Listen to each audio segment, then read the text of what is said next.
আমরা different different গল্প শুনছি।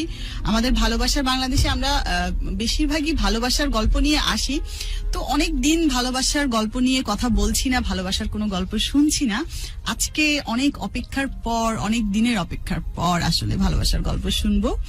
সো সেটাই আশা করছি। আর ভালোবাসার গল্প কেন শুনবো না, ভালোবাসার গল্প তো শুনতে হবে, যেহেতু মাসটা ভালোবাসার।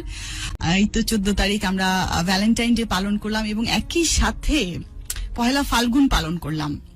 যে কথা বলি, যে প্রোগ্রামের কথা বলি, যে অনুষ্ঠান নিয়ে আমরা কথা বলি, সে মানুষটা আমাদের সামনে উপস্থিত। অসম্ভব ভালোবাসা, দারুণ ভালো লাগার সাথে, অসম্ভব শ্রদ্ধার সাথে স্বাগত জানাচ্ছি আজকের আয়োজনে। Thank you. আসসালামু আলাইকুম। আমরা আছি ভালোবাসা বাংলাদেশ, ঢাকা FM 90.4। যাচ্ছি আপনার জীবনের কথা সরাসরি শুনতে। আমি তনু, জি, বাসা কিশোরগঞ্জ, নীলফামারী।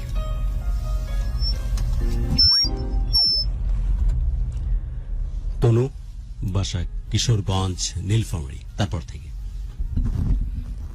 আসলে ওর সাথে আমার পরিচয় গানের ক্লাস। ওর বলতে কোনো একজন মানুষের কথা বলছেন? আচ্ছা, ও ও শব্দটা শুনেই মানে জীবন ঠান্ডা হয়ে যায়। তোরও আছে, তোর তো আছে না, তোর ও আছে। আমার কোনো ওটো নাই। না, আমি আঙ্গুলটা ওদিকে ঘুরাইছি। আমার আঙ্গুলটাকে বেঁকা নাকি নরমালি বাই ডিফল্ট? তোর ও আছে, তোর কি ও আছে?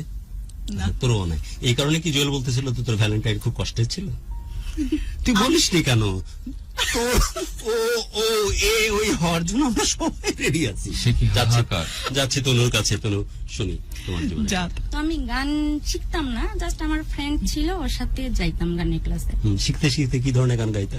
না না, গান শিখতাম না আমি, আমার ফ্রেন্ড যাইতো। একবারে না শিখার পরেও কতটুকু গান শিখছো? এটা বাংলা আধুনিক গান। সন্ধ্যাকে চলে গেছেন পৃথিবী থেকে। আচ্ছা, কি হয়েছে পৃথিবীর? বা পিলারি চলে গেলেন, সন্ধ্যা চলে গেলেন, লতা চলে গেলেন, কোন একটা কারো কাছে সন্ধ্যা অথবা লতার কোনো গান, 2 লাইন। আমি পারি না, সরি। ওই তো শিখতে শিখতে শেখা হয়নি, তারপর 2 লাইন আমার ভালোবাসার বাংলাদেশের অতিথির জন্য। এর চাইতে দারুণ এক্সাম্পল এবং নজরানা হতে পারে না ভালোবাসার বাংলাদেশের, মানে কি বলবো, ভ্যালেন্টাইন পরবর্তী সময় 2 লাইন যে কোনো।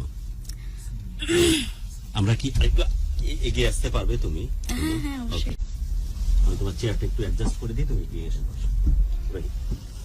পারফেক্ট, একদম মাইক্রোফোনের কাছে ইকো টিকো দিয়ে একদম অন্যরকম একটা ফিল তৈরি করে দাও জুয়েল। ওকে, যদিও পারি না, না পারো, আমি তো জানি, একদম কাছে এসে। এত বাচ্চা একটা মেয়ে, আপনি তুমি বলতে পারতেছি না, তুমি বলতেছি। ওকে, তনু। আসমানে যাইও না রে বন্ধু, ধরতে পারবো না তোমায়। পাতালে যাইও না রে বন্ধু, ছুঁইতে পারবো না তোমায়। বুকের ভিতর রইও রে বন্ধু, বুকের ভিতর রইও। অন্তরে অন্তর মিশাইয়া পীড়িতের গান গাইও রে বন্ধু, বুকের ভিতর রইও রে বন্ধু, বুকের ভিতর রইও। অন্তরে অন্তর মিশাইয়া পীড়িতের গান গাইও।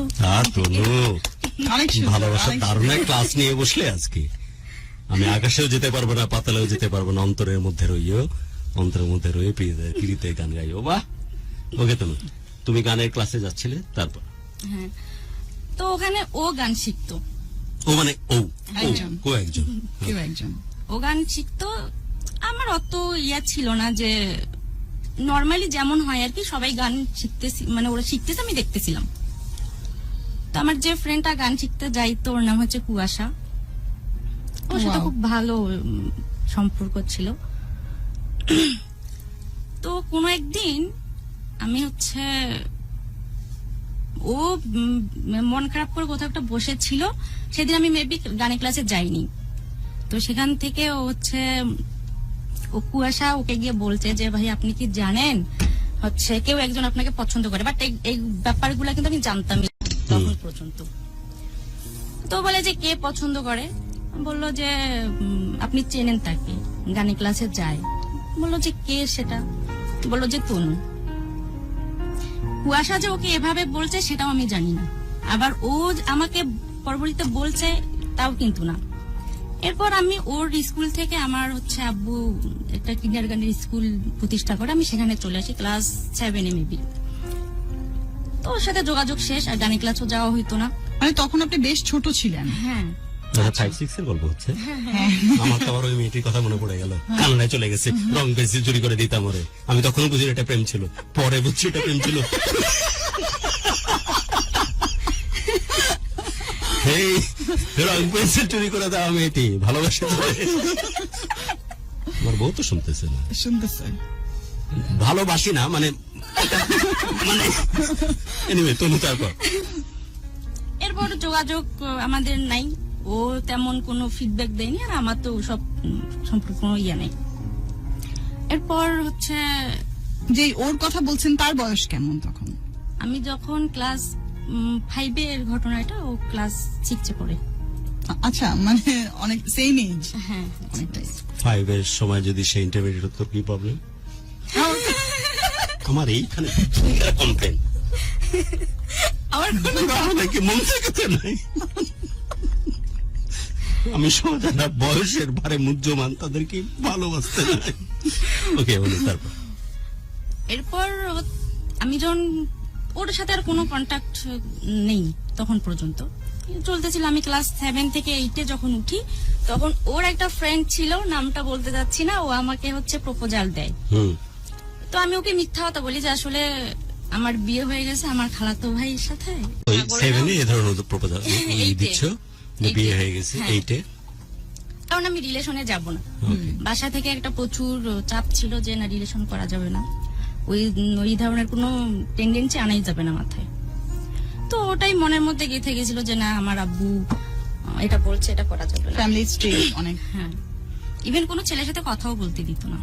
আচ্ছা, এটা কোনো মেয়েকেই দেন, আর ওই এজে তো দিবেই না আরো। হ্যাঁ, তো আমি মিথ্যা কথা বলে দিছি। তো এর ফ্রেন্ড আবার ছিল আমার এক চাচা, মুন চাচা।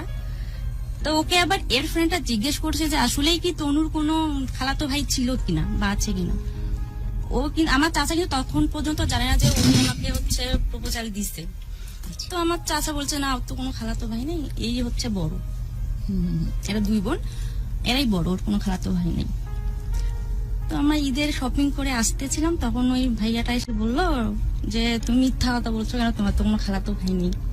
আমি বলছি আসলে আমি কেন মিথ্যা বলছি এটা আপনাকে বুঝতে হবে, কারণ আমি এসবে যাইতে চাচ্ছি না, আর ওই রকম কোনো মেন্টালিটিও আমার নাই। তখন বললো যে ঠিক আছে আমি দেখে নিব। এই কথাটা ও আবার এর সাথে শেয়ার করছিল যে আমি হচ্ছে তনুকে ও এবং এ হ্যাঁ, কোন একজন? ওই ভাইয়াটা এর সাথে শেয়ার করছে যে আমি হচ্ছে তনুকে লেটার দিছিলাম, বাট ওই তো বলছে ওর একটা খালাতো ভাইয়ের বিয়ে হয়ে গেছে, কিন্তু আমাকে মিথ্যা বলছে। তো বলছে যে তনু কোন মেয়েটা, যে মেয়েটা আমাদের গানের ক্লাস করতো সেই মেয়েটা, যার কথা কুয়াশা আমাকে বলছিল। তখন বললো যে হ্যাঁ মনে হয় সেই মেয়েটাই। তখন বললো যে তোকে ইয়ে করছে, ঠিক আছে আমি ওকে ইয়ে দিব, প্রপোজ করবে। হ্যাঁ আমি ওকে প্রপোজ করবো, দেখি কি বলে। কয়জনকে রিজেক্ট করে?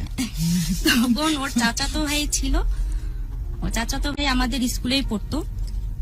একটা হচ্ছে লাভ লেটার নিয়ে এসে আমাকে দেয়, বললো যে নামটা বলি যে রুবেল দিছে এটা। তো আমি বললাম যে রুবেল ভাইয়া, তখন পর্যন্ত ওর চেহারা আবছা আবছা, মানে অত বেশি খেয়াল করিনি। তো লাভ লেটারের কথাগুলো একটু পড়ে শোনাবো, আমার খুব আগ্রহ। কি লিখতাম আমরা ওই সময়, জান মশা মেরে ওইটা রক্ত দিয়ে। মানে ওই টাইপের কিছু ছিল না। হ্যাঁ, তোমার ক্ষেত্রে কি ছিল একটু কাইন্ডলি বলবা? লাভ লেটারটা একটু পড়ে শোনো। ওগুলো হচ্ছে প্রথমে ছিল যে আপনাকে তুমি করে সম্বোধন করার ক্ষমতা আমার জানা নেই, তাই আপনি করেই সম্বোধন করলাম। কেমন আছেন আপনি? জানি খুব ভালো আছেন, আর আপনি ভালো থাকেন এটাই আমি চাই। আমি যে আপনাকে এই লাভ লেটারটা দিচ্ছি সেটা যেন আমার ফ্রেন্ড আপনার মুন চাচা কোনোভাবে জানতে না পারে। আচ্ছা, যদি জানে তাহলে আপনি আমাকে রিজেক্ট করেন আর না করেন, আমাদের ফ্রেন্ডশিপটা নষ্ট হবে। আমি চাই না যে হচ্ছে ফ্রেন্ডশিপটা নষ্ট হোক। এই টাইপের কিছু একটা ছিল। তারপর- ভালো ছিল, হ্যাঁ ফার্স্ট টাইম, মানে ক্লিয়ার কাট ছিল কথা। তো তখন আমি ফার্স্ট টাইম নেইনি, আমি বললাম যে না এটা তো আমি নিতে পারবো না, তুমি তোমার ভাইকে গিয়ে ফেরত দিয়ে দিও। আমি বাসায় এসে বললাম, আম্মু ছিল আমাদের ফ্রেন্ডের মতো, মানে আমরা 2 বোন 1 ভাই, 2 বোনের সাথে আমার আম্মু এতটাই ফ্রেন্ডলি, অসম্ভব, মানে সবকিছু বলা যায় আর কি। তো আমি আম্মুকে এসে বললাম যে আম্মু জানো হচ্ছে রুবেল যে ছেলেটা আছে ওই ছেলেটা তো আমাকে লাভ লেটার দিছে। তো আমার বড় বোন একটু লাভ দিয়ে উঠে বললো যে এই কোন রুবেল, ওই যে গান বলে সেই রুবেল ছেলেটা? আমি বললাম যে হ্যাঁ। বলে নিয়ে আসিস তো দেখবো কি লিখছে। কখনো তো লাভ লেটার পড়া হয়নি। রুবেলকে খুব ভালো গান গাইতো। হ্যাঁ, ও বিভিন্ন প্রোগ্রামও করতো। ও এর মধ্যে তো পড়তেছে না রুবেল, নাকি ওর মধ্যেকার কেউ? ওর মধ্যে আরে তাহলে তো ও ও এগুলো বলার দরকার পড়তেছে না এখন। রুবেল এখন রুবেল। রুবেল। তো আমি হচ্ছে নিবই না, তখন আমার আপু জোর করে বললো যে না নেওয়াই লাগবে, করতে হবে, যে আসলে কি প্রেম পত্রে আসলে কি লেখে হুম একটু জানা দরকার। তো আমি পরের দিন স্কুলে গেছি, ওর ভাই আবারও আমাকে এসে বললো যে ভাইয়া আপু ভাইয়া তোমাকে এটা নিতেই বলছে। আচ্ছা, তখন আমি বললাম যে ঠিক আছে নিতে বলছে দাও, বাসায়ও যখন চাচ্ছে। নিয়ে আমি সোজা বাসা চলে গেছি। চলে গিয়ে আম্মুকে বললাম যে আম্মু ওই যে রুবেল তো হচ্ছে চিঠি দিছে সেটা তো আমি নিয়ে নিছি। আম্মু বললো যে নিছো তো পড়ো দেখি কি লিখছে। হুম। তা আমার আপু আমার হাত থেকে নিয়ে বললো দে আমি পড়ি। তো ওই পড়া শুরু করে দিছে। চিঠি খুব এক্সপেক্টেড জিনিস। তারপর ও পড়তেছিল আর আমরা তিনজনে খুব হাসতেছিলাম যে কেউ এভাবে লাভ লেটার লেখে নাকি। বলবে লেখনীটা ওই ওভাবেই তুলি। ওইটাই। আচ্ছা, তারপর হচ্ছে ওই স্কুলে যাইতো, তখন আসলে আরো বেশি খারাপ লাগতো আমার। ছেলেটার নাম কি? রুবেল। রুবেল? ও না, ছেলেটা কি গালের টোল টোল পড়ে? হ্যাঁ? মনে হয় কোন গালে? দুই গালে। এদিকে তাকাও না। কোন গালে? না, দুই গালেই। দুই গালে টোল পড়ে। তো টোল পড়া ছেলেটাকে দেখবার জন্য তো পাগল হয়ে গেছে আমার ভিউয়ার্সরা। ছেলেটাকে নিয়ে আসো, পাকড়াও করে নিয়ে আসো। কোথায় আছে এই প্রেমিক পুরুষ? ওরা এত সাহস যে বিংশ শতাব্দীতে, একবিংশ শতাব্দীতে এসে যখন মানুষ শুধু বিজনেস নিয়ে ব্যস্ত, কত বেশি টাকা কামানো যায় তা নিয়ে ব্যস্ত, তখন নুসরাত ফতেহ আলী খানের গান নিয়ে ব্যস্ত হয়েছে। কে এই ছেলে? এত প্রেমময়, এত মহাব্বতে ভরা, এত ভালোবাসা উচ্ছ্বসিত হওয়া। সবাই যখন বিজনেস নিয়ে ব্যস্ত, সবাই যখন অনেক টাকা কেমনে কামানো যায় তাই নিয়ে ব্যস্ত, সেই সময় ছেলেটি শুধুই প্রেমের কথা বলে। এত বড় সাহস! এই ছেলেটিকে নিয়ে আসো। নিয়ে আসতে পারা গেছে? রুবেল, জি গুরু, সবাইকে স্বাগতম। পৃথিবী এক ডিরেকশনে চলতেছে, তুমি প্রেম নিয়ে আছো, ভালোবেসে আছো। জি, সবাইকে স্বাগতম। আমি রিয়াজুল হাসান রুবেল, হোম ডিস্ট্রিক্ট নীলফামারী জেলার কিশোরগঞ্জ থানা। আমি আসলে ওর লাইন থেকেই বলি, আসলে প্রেম ভালোবাসা বলতে আমি এতটুকু বুঝতাম যে আমি ওকে পছন্দ করি। আমার কাছে ভালোবাসা মানে হচ্ছে এরকম, আমি যাকে ভালোবাসবো তাকে আমার ভালোবাসতেই হবে, সেটা কোনো না কোনো ভাবে হোক। যখন সে একটা মানুষ আমাকে এভাবে রিফিউজ করতেছে, কন্টিনিউস এটা শুনে আসছেন, আমি নতুন করে শুরু করলাম না, তখন মনে হচ্ছিল আমার কি মানে আমি কি কোনোভাবে কমতি বা আমার কি কোনো কম আছে? না, কমতে নাই। আমি তো ছেলে মানুষ, এই তো একটু পশ্চিম দিকে হেলে গেছি। তখন মনে হতো যে এদিকে আসলে একটা সুন্দরী মেয়ে, একদিকে তুমি, আমি হেলে আছি তোমার দিকে। মনে হতো সেখানে যে মেয়ে হয়ে কনভিন্সড হয় না, আর সাহস কত বড়! তারপর না, মনে হচ্ছিল যে আসলে এটা কেমন, মানে আমি কি অপছন্দ করার মতো কোনো কিছু? তখন এটা আমার মনে একটা জেদ বলা যায়, জেদ রকমই। তখন আমি ও আমার চিঠিগুলা আমি তখন শুনতে পারি যে ও চিঠিগুলা ওর বাসায় দেখানো হয়েছে। আমার ওই ছোট ভাই এসে বলছে যে চিঠি তো আপুকে দিছিলাম, আপু মনে হয় ওর আম্মুকেও দিছে। আমি তখন বললাম যে কাম সারছে। তখন আমি বিভিন্ন অজুহাতে ওনার আব্বু যখন স্কুল জুয়েল কি আছিস মার্কেটে? এত সুন্দর ভয়েস, জি তখন চেয়ারটা মনে করলাম যে অ্যাডজাস্ট হয়, পরে ভাবলাম যে আমার লাভগুরু চেয়ারটা না ভালনারেবল না হয়ে যায়। কি সুন্দর ভয়েস এই ছেলেটি। আচ্ছা তখন মনে হতো যে আসলে এখানে আমি আসলে কি হেরে যাচ্ছি। কিসে? ভালোবাসা পাওয়ার ক্ষেত্রে? জি। Okay. রিফিউজ, বারবার রিফিউজ। আসলে তখন চিঠি লেখার ভাষাটা আমি জানতাম না, হুম। বাট আমার কাছে মনে হতো যে একটা মানুষকে তুমি করে বলাটা খুব আপনজন আমার কাছে মনে হতো। জুয়েল কি জিম করো নাকি? জি না, না Rubel, Rubel I am sorry, gym করো নাকি? না না করি না। তো তখন মনে হতো যে আসলে তুমি করে বললে মনে হয় জিনিসটা খুব বেশি আপন, গাঢ় হুম এবং বেশি প্রিয়জন মনে হয়। হুম।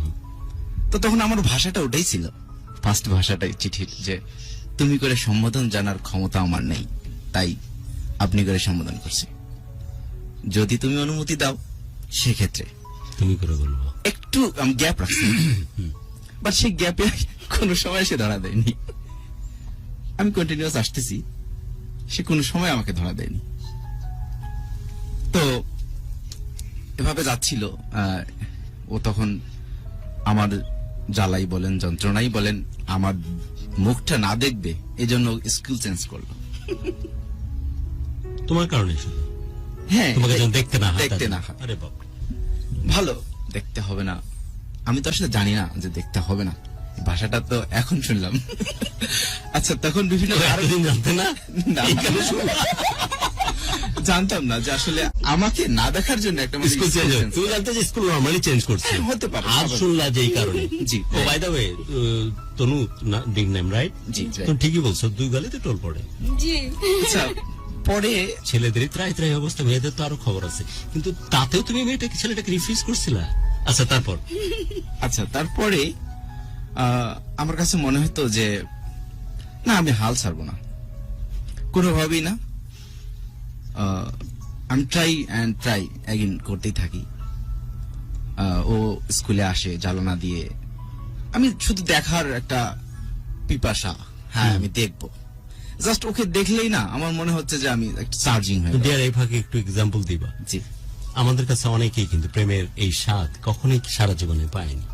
আমরা যখন এই কথা বলি যে প্রেম দারুণ একটা জিনিস, এটা নেক্সট লেভেল একটা ফিল, আসলে এই সময়টা কেমন ছিল? আসলে কি অন্যরকম? আসলে কি স্বপ্নের মতো? আসলে কি পৃথিবীতে এর চাইতে ভালো লাগার কিছু অনুভূতি নাই? বিষয়টা কি আসলেই তাই? জি ঠিক গুরু বলছেন। মানে তুমি তোমার জীবন দিয়ে, আমি আমার কপালে জুটেনি কিন্তু। এটা একদম মিথ্যা কথা। এটা লাঠি ভাড়া করে নিয়ে এসে মুখে মারতো, যা সত্যি তাই বলতেছি। বাট আসলে কি ব্যাপারটা তাই? হ্যাঁ জিনিসটা কেন ভাবছেন কি হইতো এই সময়? এরকম হতো যে একটা অসম্ভব রকমের পিনিক কাজ করতো ব্রেনের মধ্যে, না কি হইতো? না আসলে গুরু আমি বলি কি, এখানে আসলে বললাম না যে এই আমি লাইনে আসলে- তুমি আমার গুরু, মানে আমি এই জিনিসটা স্বাদ কখনো পাইনি। হ্যাঁ দে দে দে, ওটার জন্য কখন থেকে চাচ্ছিলাম, ভিক্ষা করছি তোর কাছে, একটু গান টান দিয়ে একটু ফিল দেওয়া যায়। গুরু আমি শুরুতেই Please. বলছি যে আসলে আমার কাছে ভালোবাসাটা মনে হচ্ছে যে আমি কাউকে প্রপোজ করব বা কাউকে চাবো বা কাউকে ভালোবাসবো, তাকে আমার ভালোবাসতেই হবে। ফিলটা কেমন হতো? কি ফিলটা হতো এরকম দাঁড়ায় থাকতে না সকাল যে সন্ধ্যা? হ্যাঁ আমি সকালে কোচিং এ যেতাম, তখন মনে হতো যে না, আমি ওই বাসার সামনে দিয়ে গেলেই মনে হতো যে না আমি একটু চার্জ হয়েছি, ওকে দেখি আর না দেখি। কিরকম চার্জ একটু বুঝাও না। চার্জটা হচ্ছে এরকম, কোনদিন যদি দেখি যে হাঁটতেছে বা আমি যাচ্ছি রাস্তা দিয়ে, মানে ও রাস্তায় ব্রাশ করতেছে, হুম। এটাও ভালো লাগা? তখন মনে হতো যে না আসলে গোটা পৃথিবী বাস আচ্ছা করতেছে। ঠিক আছে। এই প্রথম যেন গোটা পৃথিবী পরিষ্কার হলো, ওদের ডাটা অনেক ময়লা ছিল, ক্লিয়ার হলো। শালা কঠিন অবস্থা। তখন কপাল তো কিচ্ছু পাসনি লাইফে। তখন এরকম মনে হতো যে আসলে রুবেল না জুয়েল, এটি তো প্যাচ খেয়ে যাচ্ছে।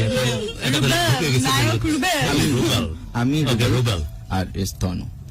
এখন আমার কাছে মনে হতো যে তাকে এক পলক দেখা আমার দিনের সম্পূর্ণ কার্যক্রম মানে খুব ভালোভাবে চলতো। দেখো এমনও অ্যাটেন্ডেন্স ছিল আমার স্কুলে যে আমি টানা 2-3 বছর আমার কোনো অ্যাবসেন্ট নাই।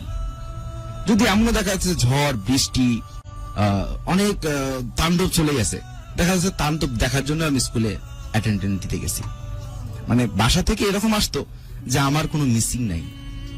আমি 3 বছর টানা আমার অ্যাটেন্ডেন্স 100%। দেখা যাচ্ছে এমন হতো শুক্রবারও আমার ক্লাস পড়ে যেত কোন একটা অজুহাতে মনে হতো যে না সেদিন একটা আমার আলাদা ক্লাস আছে, বা বন্ধুদের সাথে কোন একটা গেম আছে, বা কোনো টুর্নামেন্ট আছে। বাসাকে এভাবে কনভিন্স করে তোমাকে Convince আসতেই করে। হবে, উদ্দেশ্য তো তাকে দেখো। হ্যাঁ, উদ্দেশ্য একটাই। তাকে দেখো। বাট পাশাপাশি আমি দাঁত ব্রাশে গেছিলাম। জি, পাশাপাশি আমার কাছে মনে হতো যে ডিফারেন্ট হতে পারে। মানে দাঁত ব্রাশ করতেছি অবস্থা হ্যাঁ, ওটা ঠিক কি আছে। হইতো বলো তো? এই যে দাঁত ব্রাশ করতে দেখলে তো নর্মাল ফেনোমেনা, যে ও একটা পেপসোডেন্টের পেস্টে ব্রাশ, একটা সেন্সোডেন্ট নিয়ে ব্রাশ করতেছে, নর্মাল বহু মানুষ করে। কিন্তু এখানে একটু Twist আছে, twist twist কোথায়? হচ্ছে এরকম যে আমি যাচ্ছি, মানুষটা গেলা একটা মানুষ যাচ্ছে যাচ্ছে, যার সম্পর্কে সে জানে জানে যে তাকে সে প্রপোজের জন্য একটা আমন্ত্রণ করছে, করেছে। বাট ও অ্যাঙ্গেলই ব্রাশ করে, তাকায় না। জিনিসটা কেমন লাগে গুরু, বলেন আপনি? এইখানে টুইস্ট, যে অলরেডি অ্যাপ্রোচ করেছো, দাঁত ব্রাশের যে মাত্রা না, সেটা এখানে একই রকম একটু আমি আছে। বলি। একটা কাহিনী আছে, হ্যাঁ। তো- যেটা হচ্ছে যে ও সকালবেলা কোচিং এ যাইতো, হুম, আর আমি সকালবেলা ঘুম থেকে বাসার সাইডেই হচ্ছে রাস্তার, মানে আমাদের বাসাটা ছিল রাস্তার পাশেই। হুম, তো আমার ওটা অভ্যাস ছিল যে দাঁত ব্রাশ করতে করতে আমি রাস্তার দিক তো হাঁটাহাঁটি করতাম, হুম। আর ও হচ্ছে ওই সময়ে যাইতো। আচ্ছা, আমরা শুধু রুবেল নিয়ে ব্যস্ত, তুমি কিন্তু দেখতে অনেক সুন্দর। হ্যাঁ, অনেক একটা সুইট মুখের দেখতে। অবয়ব যেভাবে থাকলে দেখতে সুন্দর দেখায়, তারা থরে থরে স্রষ্টা Thank you. তাকে সাজিয়ে রেখেছে। অনেক সুন্দর তুমি, অনেক সুন্দর। ওকে রুবেল, জি, এটাই কি good. কাবু করছে তোমার, নাকি তোমাকে ওকে পাইতেই হবে, এই জেদ তোমাকে কাবু করছে? ওর মুখের দিকে তাকালে কিন্তু পৃথিবী স্তব্ধ হয়ে যায়। আমি এরকম আসলে সুন্দর। ওখানেই একটু কাবু যেটা আপনি মুখের বললেন, cutting, অনেক সুন্দর। যে হ্যাঁ। আর ছোটবেলা থেকে বলতে যখন গানের ক্লাস করতাম, হুম, হুম। তখন মনে হতো যে একটা মেয়ে আসে বাট কোনো গান বলে না, শুধু একজনের সাথে থাকে, একজনের সাথে চলে যায়। এই গান পারে নাকি ভালো পারে বলে না, এমনটা আমার কাছে মনে হয়। তো তখন এটার একটা আগ্রহ থাকতে থাকতে ও তো মনে হয় বললোই, যে ওর একটা বান্ধবী এসে আমাকে বললো এভাবে যে ভাইয়া, তনু তো আপনাকে ভালোবাসে। মানে আমার কি অবস্থা সেদিন? না, তখন আমার কাছে মনে হতো যে তাহলে মেয়েটা মিথ্যে কথা বলে কেন, মানে আমার সাথে এরকম আচরণ করে কেন। না, সে আলোচনা পড়ে যাও। ফিলটা কেমন প্রথম যখন শুনলে? না, তখন তো গুরু আমি বিনা কারণে বিশ্বাস ঈদ করতে লাগতেছিল? পারতেছি না, মানে হ্যাঁ ঠিকই এরকমটাই, যে আসলে আমি বুঝাতে পারতেছিলাম না যে আমার সাথে তাহলে এরকম করতেছে কেন, বা এভাবে আচরণ করতেছে কেন। ব্রাশ করলেও তাকায় না, রাশে আটকায় গেছে। স্কুলে গেলেও তাকায় না। তার মানে কি হয় তার বান্ধবীটা মিথ্যা কথা বলছে, যে তোমাকে ভালোবাসে এটা, জি, অথবা অথবা মনে হচ্ছে সামথিং হয়তো ভালোবাসে ও নিজেকে লুকায় রাখে। ঢুকায় রাখছে। কিন্তু আমি এই ডিফারেন্টটা বের করার জন্য আসলে আমার লেগে থাকা, ওটা ফাইন্ড আউট করা আসলে ভালোবাসে কি। আসলে কি না। ওকে। কারণ তার আগে আমার এক ফ্রেন্ডকে কিন্তু সে রিফিউজ করছে, হুম, বলছিল যে তার ওখান থেকে তো আগ্রহের উদ্রেক। খালাতো আমার। ভাই আছে। হুম, হুম। তখন আমি যদিও আমার ফ্রেন্ড এটা যাচাই করতেছিল, বাট তার অন্তরালে আমি আবার যাচাই করতেছিলাম যে আসলে ওর খালাতো ভাই আছে কিনা। যখন এখান থেকে রিফিউজ হলো, তখন আসলে আমার এন্ট্রিটা ওখানে একটু পাকাপোক্ত। পাকাপোক্ত হলো। তো তখন দেন ওই ফ্রেন্ডটা আমার ওর কাছ থেকে সরে গেল, মৌখিক ভাবে আমাকে বলে আচ্ছা ঠিক আছে, সমস্যা নেই, আমি মেনে নিলাম। কি স্যাক্রিফাইস, তোমার নামে একটা মোমেন্টাম তৈরি করে দিব আমরা। What is sacrifice?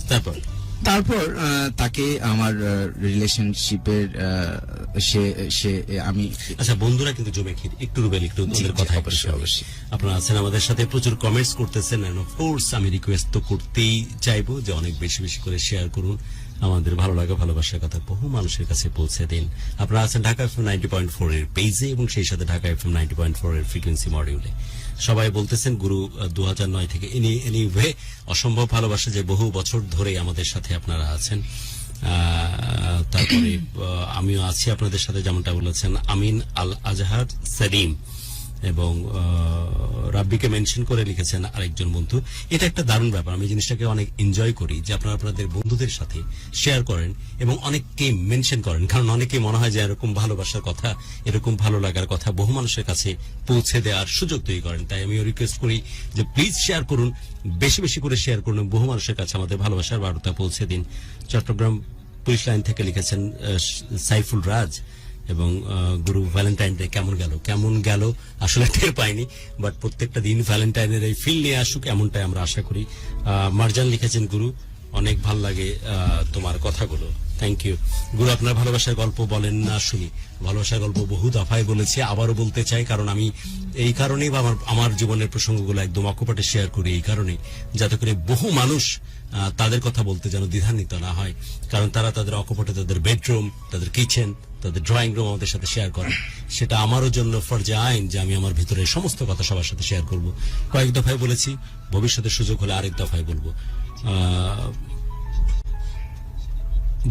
আচ্ছা গুরু, ভাবি আপনার খবর নিবে, কখনই খবর নিবে না, কারণ খুব ভালো করেই জানে যে ভালোবাসাকে শ্রদ্ধা দৃষ্টিতে, সম্মানের দৃষ্টিতে দেখা কখনোই দোষের কিছু না। সেটা যে কোনো ক্যানভাসেই এটা পোট্রে হোক না কেন, জরুরি না যে আমার ক্যানভাসে এটা পোট্রে হতে হবে। এবং সবাই, স্নিগ্ধা রহমান লিখেছেন যে রুবেল ভাই একটা গান, কিন্তু এটা আমারও মনের মধ্যে কাজ করতেছিল যে একটা গান এক ফাঁকে শুনে নিব। সো আপনারা প্লিজ আমাদের সাথে শেয়ার করুন আপনাদের ভালো লাগা মন্দ লাগার কথা এই কমেন্টস বক্সে, এবং সেই সাথে আপনারা আপনাদের ভালো লাগা মন্দ লাগার কথা অনেক বেশি বেশি করে শেয়ার করে দিন বহু মানুষের কাছে, যাতে করে আমাদের ভালো লাগার বার্তা সবার কাছে পৌঁছে যায়। রুবেলের কাছে আমরা অবশ্যই কোনো এক ফাঁকে গান শুনবো। রুবেল বলছিলেন যে এই চলতেছিল আপনার ভেতরে, যে কেন এই পরিস্থিতি তৈরি হচ্ছে, সত্যি যদি ওর বান্ধবীর কথা ঠিক হয়ে থাকে যে সে আমাকে ভালোবাসে, নাকি ও আমাকে যে অ্যাভয়েড করে আমি দেখতেছি সেটাই সঠিক, সেটি কি আপনি ফাইন্ড আউট করার চেষ্টা করছেন ফাইনালি? জি। তো পরে আমাদের এসএসসি রেজাল্ট হলো, দেন আমি চলে গেলাম আমার পার্শ্ববর্তী উপজেলা সৈয়দপুর উপজেলাতে, আমি লায়ন্স স্কুল অ্যান্ড কলেজে ওখানে এডমিশন নিলাম। রুবেলের গ্রুমিং কিন্তু অনেক সুন্দর। জুয়েল একটু কমেন্টস করতো, ছেলেটি দেখতে, ছেলেটির ভয়েস এবং ছেলেটির প্রনাউন্সিয়েশন তো আমার চাইতেও ভালো। ফার্স্ট অফ অল ম্যানলি, আমার মনে হয় এটা এনাফ, আর দরকার নেই। না, লুক ওয়াইজ তো ম্যানলি ডেফিনেটলি। ও তো 36 ইঞ্চি 46 ইঞ্চি বুকের চওড়া ছাত্র, Very much gentle যে look. বুকের মধ্যে আমি তো মনে হচ্ছে যে ব্যাংককে গিয়ে আমি হরমোন ইনজেকশন নিয়ে মেয়ে ওর বুকের মধ্যে ঘুমিয়ে থাকি। আচ্ছা আমি কি বলবো, আপনার এই ইচ্ছা তো মানে পিটাবে, তনুভাবে অনেক রাগ করবে আমার মনে হয়। এনিওয়ে ওরকমই দেখতে, আর ভয়েস, Very ভয়েস আর প্রনাউন্সিয়েশন তো আমার চাইতেও ভালো। আমার প্রনাউন্সিয়েশন যখন না, রুবেল তারপর এবং কাপল হিসাবে যদি বলি যে অ্যামেজিং ওর মুখের দিকে তাকালে পৃথিবী স্তব্ধ। দুজনকে এত তুমি যদি চমৎকার পারমিট মানিয়েছে। করো, আমি কিন্তু সম্মানের দৃষ্টিতে দেখি। হ্যাঁ, অবশ্যই, আচ্ছা, অবশ্যই। ওর নাক ফুলের জন্য গোটা পৃথিবী অন্যরকম। তোমারই নাক ফুল, তোমারই বউ। But দারুণ দারুণ। তারপর রুবেল, তারপর অসংখ্য ধন্যবাদ। তো পরে আমি আমার পার্শ্ববর্তী উপজেলা সৈয়দপুর লায়ন্স স্কুল অ্যান্ড কলেজে এডমিশন নিই। এডমিশন নিয়ে ওখানে 1 বছর আমার পড়াশোনা চলে। তো এর ফাঁকে এখানে আমি একটা কথা বলো, চাই, এই যে কাছে এসে। হ্যাঁ। যেটা হচ্ছে যে ও যখন পরীক্ষা দিবে তখন আমার যে চাচা ওর ফ্রেন্ড ছিল, ও এসে বলে যে তুই তো ওকে পছন্দ করতেছিস না, অ্যাভয়েড করতেছিস, ও কিন্তু প্রচুর পাগলামি করতেছে, পড়াশোনা করবে না, পরীক্ষা দিবে না।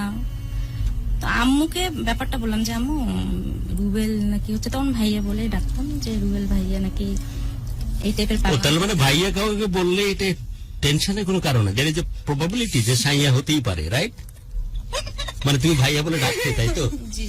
অনেক ভালো খবর অনেকের জন্য। মানে কেউ কাউকে ভাইয়া বললে যে ভয় পেয়ে ছেড়ে যাবে এমন ভাববার কোনো কারণ নাই। দের ইজ এ চান্স যে কখনো সাইয়া জীবনে চলে আসতে পারে, right? Okay, please carry on. তারপর হচ্ছে আম্মু তখন বললো যে একটা ছেলে পরীক্ষা দিচ্ছে না, তাহলে তুমি একটা কাজ করো, পরীক্ষা দেওয়ার জন্য যেটা লাগে সেটাই আসলে করিও, একটু কথা বলো, যদি তোমার কথা বলে তো পরীক্ষা দেয় তাহলে কাজটা করো। কে বলতে সেটা? আমার আম্মু। বাকি আম্মুরা কি করে? ওই যে বললাম আমার আম্মু খুব ফ্রেন্ডলি। পরীক্ষা দেওয়ার স্বার্থে হলে ওর সাথে কথা বলো। হ্যাঁ। বাহ। তখন তো ফোন ছিল না, আব্বুর হচ্ছে নোকিয়া একটা ফোন ছিল 1200 মডেলের। সেখান থেকে আমি আমার চাচাকে বলছিলাম যে আমি যদি 3টা মিস কল দিই তাহলে যেন কল ব্যাক করে। তাজউদ্দিন লিখেছেন যে প্রিয়াঙ্কা আপু এই সিঙ্গেল জীবন আর কতদিন, ক্ষান্ত দেন, কত ভিউয়ার্স, কত লিসেনার, একজনকে বেছে নেন। তারপর তনু, তারপর ওখান থেকে হালকা একটু কথা বলা শুরু। তুই হেসে নে, সাউন্ড অফ করে। তারপর তো হচ্ছে আমি শুধু ওকে এটাই বলতাম যে ভাইয়া দেখেন আপনি ভালোভাবে পড়াশোনা করেন, ভালো কোথাও যান, সে পরে দেখা যাবে। কি দেখা যাবে? যে আসলে রিলেশনটা কোন দিকে যাচ্ছে। আমার তো বিয়ে আছে যে আসলে ওকে আমি পরীক্ষাটা দেবো, যদি কিশোরগঞ্জ থেকে বাইরে কোথাও যায় তাহলে শান্তি। শান্তি বলতে আমার কথা হয়তো মনে পড়বে না, অনেক জায়গায় যাবে, একটা স্পেস পাবে, সেখানে ওর অনেক ফ্রেন্ড হবে, তখন ভুলে যাবে। হ্যাঁ হ্যাঁ, হয়তো এটা হচ্ছে কম বয়সে একটু ভালো লাগা থাকতে পারে, কিন্তু কোথাও গেলে ওই ভালো লাগাটা নাও থাকতে পারে। অনেক চেষ্টা করছে। তো আমি কন্টিনিউ করি। তো এখানে ও যখন আমি একটা উপজেলায় ভর্তি হলাম, তো দেন তারও পরীক্ষা হলো এসএসসি।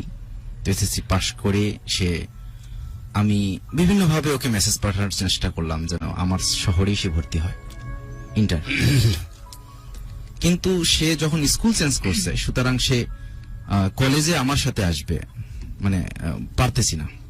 অনেক মেসেজ, আমার যে ফ্রেন্ডরা ছিল, ওর চাচা হয়, মুন চাচার মাধ্যমে অনেক মেসেজ ওকে পাঠানোর চেষ্টা করতাম যে আসলে ওকে সৈয়দপুরে আসতে বলো, ভালো পরিবেশ, ভালোভাবে পড়বে, ভালোভাবে থাকবে, আমি দেখবো। হ্যাঁ, কিন্তু অনেকভাবে মেসেজ দেওয়ার পরেও সে আসলে ওর সিদ্ধান্তে অনড় যে আসলে ও আমার শহরে আসবে না, ও রংপুর শহরে, রংপুর সরকারি কলেজেই পড়বে।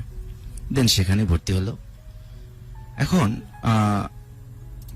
আসলে তার মনে ভালো লাগা কিভাবে বুঝবো আমি? সে তাকে আমি আমার ফোন নাম্বারটা তার কাছে ছিল। সে তার রংপুরে যখন ভর্তি হয়, ভর্তি হওয়ার পর তার রুমমেটের একটা নাম্বার থেকে আমার কাছে ফোন আসে। তখন আমি না না, এখানে তুমি জানো না সেটা। তুমি জানো না? ঠিক আছে। কি হয়েছিল?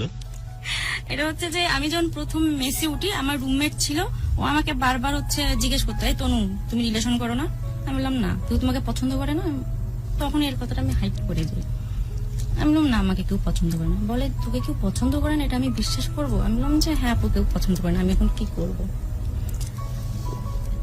ও প্রতিনিয়তই আমাকে হচ্ছে বলতো যে কারো নাম্বার নেই তোর কাছে, কোনো ছেলে? আমি বললাম না, নাই। ওই তোর কোনো ফ্রেন্ডের ভাইটাই নাম্বার নিয়ে কি করবে? ফোন দিতে? কথা বলবে। আচ্ছা, দিয়ে দাও। ও যে অনেক আগের কথা। আচ্ছা আচ্ছা, তারপর হচ্ছে আমি তখন ওর নাম্বারটা ছিল, আমি বললাম যে 1 মাস যাওয়ার পরে ও আপুটা প্রতিদিনেই হচ্ছে বলতো নাম্বার দাও। হ্যাঁ নাম্বার দাও, আমার মনে হয় তুমি রিলেশন করো, বাট বলতেছো না। তখন আমি বললাম যে আপু আসলে আমাকে একটা ছেলে পছন্দ করে, কিন্তু আমি তো পছন্দ করি না, নাম্বার আছে ওকে আমার কাছে। তখন বললো যে দাও, নাম্বারটা দাও। তখন আমি ওই নাম্বারটা দেই, নাম্বারটা থেকে ওকে ফোন যায়। তারপর তো ফোনটা আসে যখন, তখন আমাকে বলতেছিল যে একজন কথা বলবে আপনার সাথে। তা আমি বললাম মেয়ে কণ্ঠ তো। তখন একটা ইন্টারেস্টিং কাজ করে, আচ্ছা একজনকে আরেকজন বলতেছে যে কথা বলতে চায়, তারপর মেয়ে সেটা কি?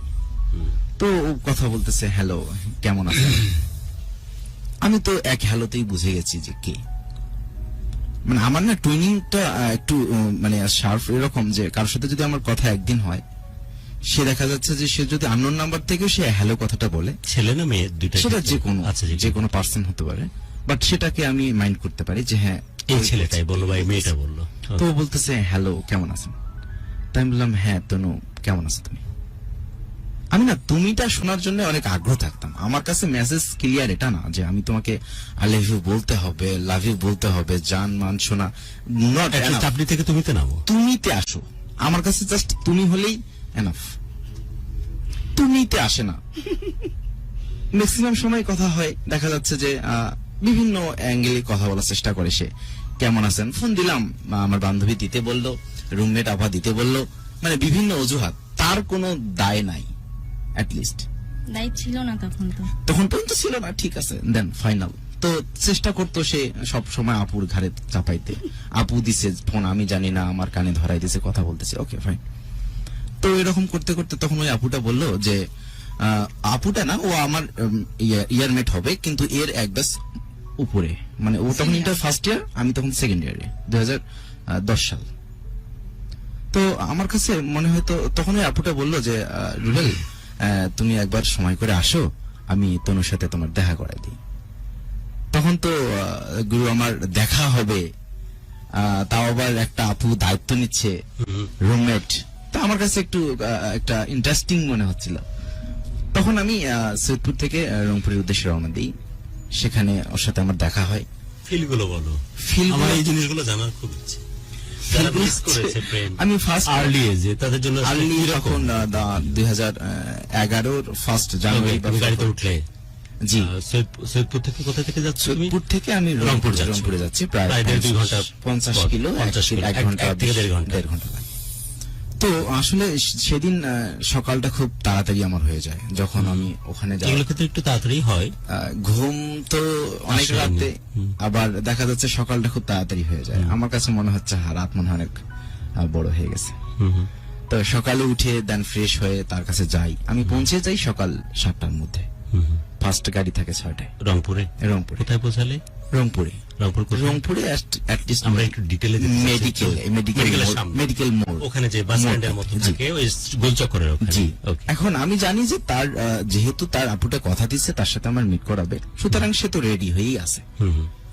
তো আমি যে আপুকে ফোন দিলাম, ফোন রিসিভ করে না। ফোন দিলাম, সে ফোন রিসিভ করে না। ওটা তো ঘুমাচ্ছে ভাই, তোমার না ঘুম আসেনি? সেটা তো আমি জানি না। যখন আমার ফোন ও রিসিভ করছে, ও বুঝতে পারছে যে আমি আসছি, ও রিসিভ করে বলতেছে না না হচ্ছে আমি জানতাম না যে আপু তোমাকে যাইতে বলছে। এটা হচ্ছে আমার কাছে কোনোভাবে মেসেজ আসেনি যে তোমাকে যাইতে বলছে। তুমি যখন সকালে ফোন দিছো তখন হচ্ছে আমার কাপুটা বলতেছে দেখ তো রুবেল মেবি ফোন দিছে, তখন আমি ফোনটা রিসিভ করছি। আচ্ছা, ও জানতোই না তো? আচ্ছা যাই হোক, তখন মানে হয় না আধো কণ্ঠ, হ্যাঁ হ্যালো, আমি ভাবি কি রে, আমি জানি যে রেডি হয়ে আসবে, হুম। এখনো হ্যাঁ বলো মানে তার মানে ঘুম থেকে এখনো ফ্রেশ হয়নি। চিন্তা করলাম যে এখন বাজে 7টা, তার মানে সে কখন আসবে। একটা সময় প্রহর ক্ষণ গুনতে গুনতে আসলো, সে মনে হয় 11টা কি 12টা। বলো কি? জি গুরু, তুমি 7টা থেকে ওই মেডিকেলের মোড়ের জি সামনে কন্টিনিউয়াস আমি দাঁড়ায় আছি। এই অভ্যাসটা আমার রীতিমতো সে করাইছে। 7 থেকে 11। 7 থেকে 11। ওকে। দেন আমার কিন্তু ওই যে চা খাওয়া বা অন্যান্য বাজে অভ্যাসগুলো নাই, বাট আমি সেটা করে যে সময় কাটাবো সেটাও আমার আর উপায় নাই। আমি দেন দাঁড়ায় আসি, কত বাস যাচ্ছে, কত গাড়ি আসতেছে, কত লোক ঘুমতেছে। যাচ্ছে, এখন লোক নাই, আসে না, ওই রাস্তার দিক তাকাই আসে না।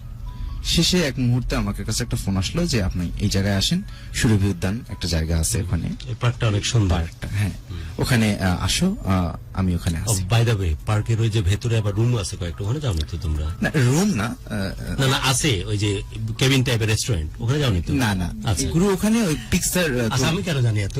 আচ্ছা ভাই,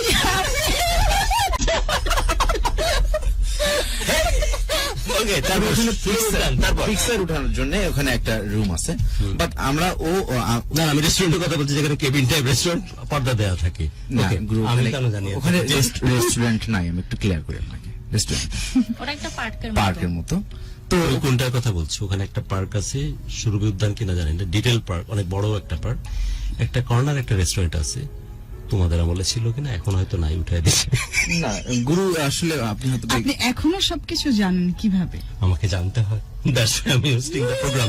ওকে রুবেল, তারপর তুমি শুরু করে গেলে, না, তারপর পরে আমার সাথে ওদের তো একটা মেইন উদ্যান তো একটাই না রংপুরের, ওটাই তো সুরভি উদ্যান নামে তো একটাই, একটাই। একটাই। বড় উদ্যান বলতে ওটাই বোঝায়, হ্যাঁ ছোট ছোট সাইজে ছোট। আপনি সাইজ বলতে মেইন উদ্যান বলতে তো ওটাই বোঝায়।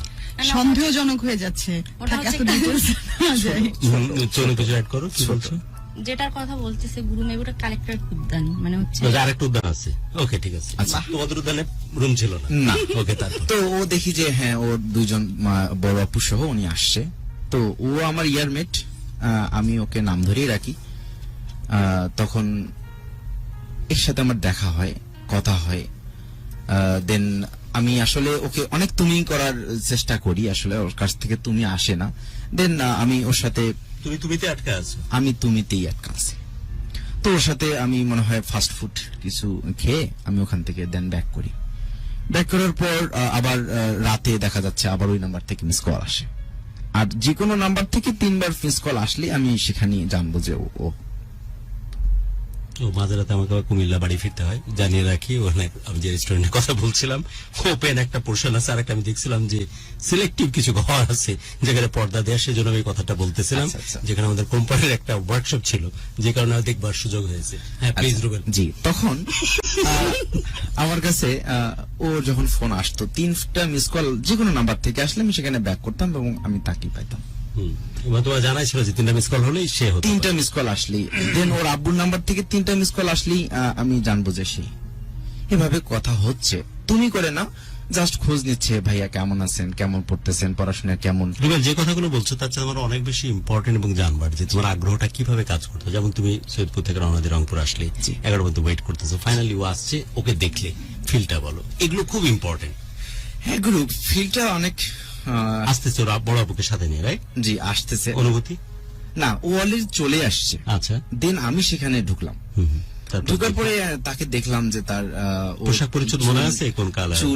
চুল ও অনেক লম্বা চুল ছিল, অনেক লম্বা চুল ছিল গুরু, পায়ের নিচ মানে হাঁটু পর্যন্ত তার চুল ছিল। তখন আমি তার চুলটাকে খুব মানে বেশি আমার ফেভারিট লাগতো। চুলটা তার লং চুল ছিল, পিছন থেকে আমি বুঝতে পারছি যে সেটা ও। তারপর তো সেখান থেকে দেখা, ভালো লাগা, আচ্ছা ঠিক আছে। তখন পর্যন্ত না আমার কাছে মনে হচ্ছে যে পজিটিভ, হ্যাঁ ঠিক আছে। তার মানে মনে হয় একটা মানুষকে যদি কেউ একটু জায়গা না দেয়, আমার মনে হয় আসার কথা না। আমার কাছে সে জায়গা থেকেই কিন্তু ফিলিংসটা আরো বাড়তেছে, যে যে মানুষটা আমাকে দেখে পলায় যাইতো, স্কুল চেঞ্জ করলো, কলেজ চেঞ্জ করলো, শহর চেঞ্জ করলো, এভরিথিং চেঞ্জ করলো, বাট সে কিন্তু আবার আসছে। এক পা হলে আমার কাছে পা বাড়াইছে। আমি 50 কিলো আসতে পারি, বাট সে কিন্তু আমার জন্য 1 পা বাড়াইছে। তুমি না বলুক, বাট আসছে তো। আসছে তো। তাছাড়া যাওনি তখনও? উদ্যানে আছো? উদ্যানে আছে। আমি এত কিভাবে জানি? আচ্ছা গুরু, ঠিক আছে, হ্যাঁ ওখানেও আসতেছি। ওগুলো গেছি। আচ্ছা, পরে আমার কাছে মনে হচ্ছিল যে না, আমি কন্টিনিউ করব, এবং আমার মনে হয় সে আমাকে পছন্দ করবেই। এই জেদ এবং একটা আকাঙ্ক্ষা থেকেই আমার তার পিছু ছাড়তেছি না কোনোভাবেই না। সেই পাশাপাশি আমি যে প্রাইভেট কলেজে পড়তাম, সেখানে একটা পড়াশোনার খুব ভালো একটা প্রেসার ছিল প্রাইভেট কলেজ হিসাবে। সেখানে আমার একটা রেগুলার একটা ক্লাস থাকতো, দেখা যাচ্ছে একটা ভালো ফলাফলের জন্য আমি ভালো একটা নাম্বারিং এর মধ্যে ছিলাম। সেই দিক থেকে আমার স্যাররা বেশ ভালো একটা আমাকে সাপোর্ট করতো। রুবেল, তুমি ভবিষ্যৎ তোমার ভালো আছে, ভালো কিছু পড়ো, তুমি ভালো কিছু করবা। তখন সেখানে একটা গানের ক্লাসও করতাম আমার কলেজেই। সেখান থেকে একটা স্কুলে বা কলেজে একটা ভালো পপুলারিটি ছিল। উদ্যানে গেলে তোমাদেরকে কি আলাদা করার সুযোগ করে দিয়েছিল আপু? না না না, আপুটাকে যদি তখন পর্যন্ত না। না না, এটা দিলেও তো আমি যাইতাম না, কারণ ওকে দেখার পর আমার হচ্ছে হাত পা সব কাঁপতেছিল, মানে জানি না কেন। কেন বললো? এটা আসলে কেমন, আসলে অনুভূতি আসলে বোঝানোর মতো না। না, আমি তো ওকে পছন্দ করি না, তারপর এতটা অস্থির বা হচ্ছে হাত দেখলাম যে আসতেছে, ঠিক আছে আমি তো স্ট্রং, আমি কিছু করবো না। তারপর ও যত কাছে আসতেছে তত আমার হাত কেমন জানি হচ্ছে, মানে হাত পা সব ঘেমে যাচ্ছে, আমার ঘাম এদিক দিয়ে টপ টপ করে পড়তেছে। আমি আপুকে বলতেছি, আপু তুমি আমাকে ধরো, আমি মনে হয় পড়ে যাবো। এরকম ফিল হচ্ছিল? হ্যাঁ, এটা কেন? তুমি তো তাকে পছন্দ করো না। আমারও সেটাই প্রশ্ন, আসলে এমন হচ্ছিল কেন? এই পাগলা রাজা আছিস এখন। অনেকে হয়তো বুঝতে পারতেছো না যে আদৌ সে পছন্দ করে কি ভালোবাসে কিনা, হয়তো মুখে বলতেছে, ভিতরে এরকমই কাজ করতেছে। ওকে, আসলে তখন আমার অনুভূতিটা অমন ছিল না যে ভালোবাসি বা ওকে আমার বাট পছন্দ। তুমি তার কাছে আসার কারণে তুমি হ্যাঁ হাত পা কাঁপতেছিল। পরে আমি আপুকে বললাম, আপু আমি তোর সাথে কথা বলবো না। কথা বলে কেমন জড়তা কাজ করতেছিল। কথাও ক্লিয়ার আসতেছে না না, কথাও ক্লিয়ার আসতেছিল বিনা কারণে। এগুলো খবর তোর কাছে নাই। ও তো জানে যে আপনি থেকে তুমি তা নামাতে পারলে আমি সাকসেসফুল। জি জি। কিন্তু ভেতরে যে তার আসলে হয়নি, ভেতরে যে তার আমি এরকম তখন উথাল পাথাল কনফিউজ ছিলাম চলতেছে, যে আসলে এটা আসলে ভালো লাগা না ভালোবাসা, আসলে তখন আমি বুঝতাম না। কথা বলার সুযোগই পাওনি তোমরা আলাদাভাবে তখন? না না, কত সময় ছিল ওখানে? না না, কথা বলার সুযোগ পেলে আমি মনে হয় অজ্ঞান হয়ে যেতাম। আমার তখন যে অবস্থা ছিল। ওখানে কত আধা ঘন্টা মেবি। তারপর তখন আমি কলেজে যখন স্যারেরা বলতো যে ঠিক আছে রুবেল, আপনার ভালো রেজাল্ট করতে হবে, আপনাকে আমাদের, আমি তখন আর্টসে পড়তাম, যে আর্টস গ্রুপে আপনি এবার ভালো একটা রেজাল্ট আমরা আশা করি স্কুল কলেজ থেকে। তো তখন সেখান থেকে এজ এ ইন্টারের রেজাল্ট আমার পাবলিশড হয়। আমার 4.90 আসে। আমি 10 পয়েন্টের জন্য আসলে প্লাসটা আমার আসেনি আর্টস থেকে। তো আমি কোচিং করার জন্য আসি হচ্ছে ঢাকায় ভর্তি হই UCC এখানে একটা আমি কথা বলি, একটা কথা বলো। এখানে হচ্ছে ও রংপুরে কোচিং করার জন্য আসবে, তখন আমি ইন্টার সেকেন্ড ইয়ার মেবি, হুম হুম। কোচিং করার জন্য আসবে। আমি বললাম না, ও যদি এখানে আসে ব্যাপারটা আরো গন্ডগোল হয়ে যাবে। আর কারণ তখন আমার রুমমেট রীতিমতো প্রচুর প্রেসার দিচ্ছিল যে তুমি ওর সাথে রিলেশন করো। আমি বললাম না, আমি তোর সাথে রিলেশন করবো না, কারণ আমি তোকে পছন্দই করি না, রিলেশন তো প্রশ্নই আসে না। বলে না, ছেলেটা অনেক ভালো, দেখতেও সুন্দর, মোটামুটি ভদ্র। দেখতে সুন্দর, আসলে সুন্দর। তারপর গুরু আসলে দেখার বর্ণনাটা একটু দাও তো তুমি, কেমন তোমার কাছে মনে হতো যখন ব্রাশ করে করে তাকাই? তখন অনেক আমার অবহেলা চলে। না, তখন আমার দেখতে ভালো লাগতো না।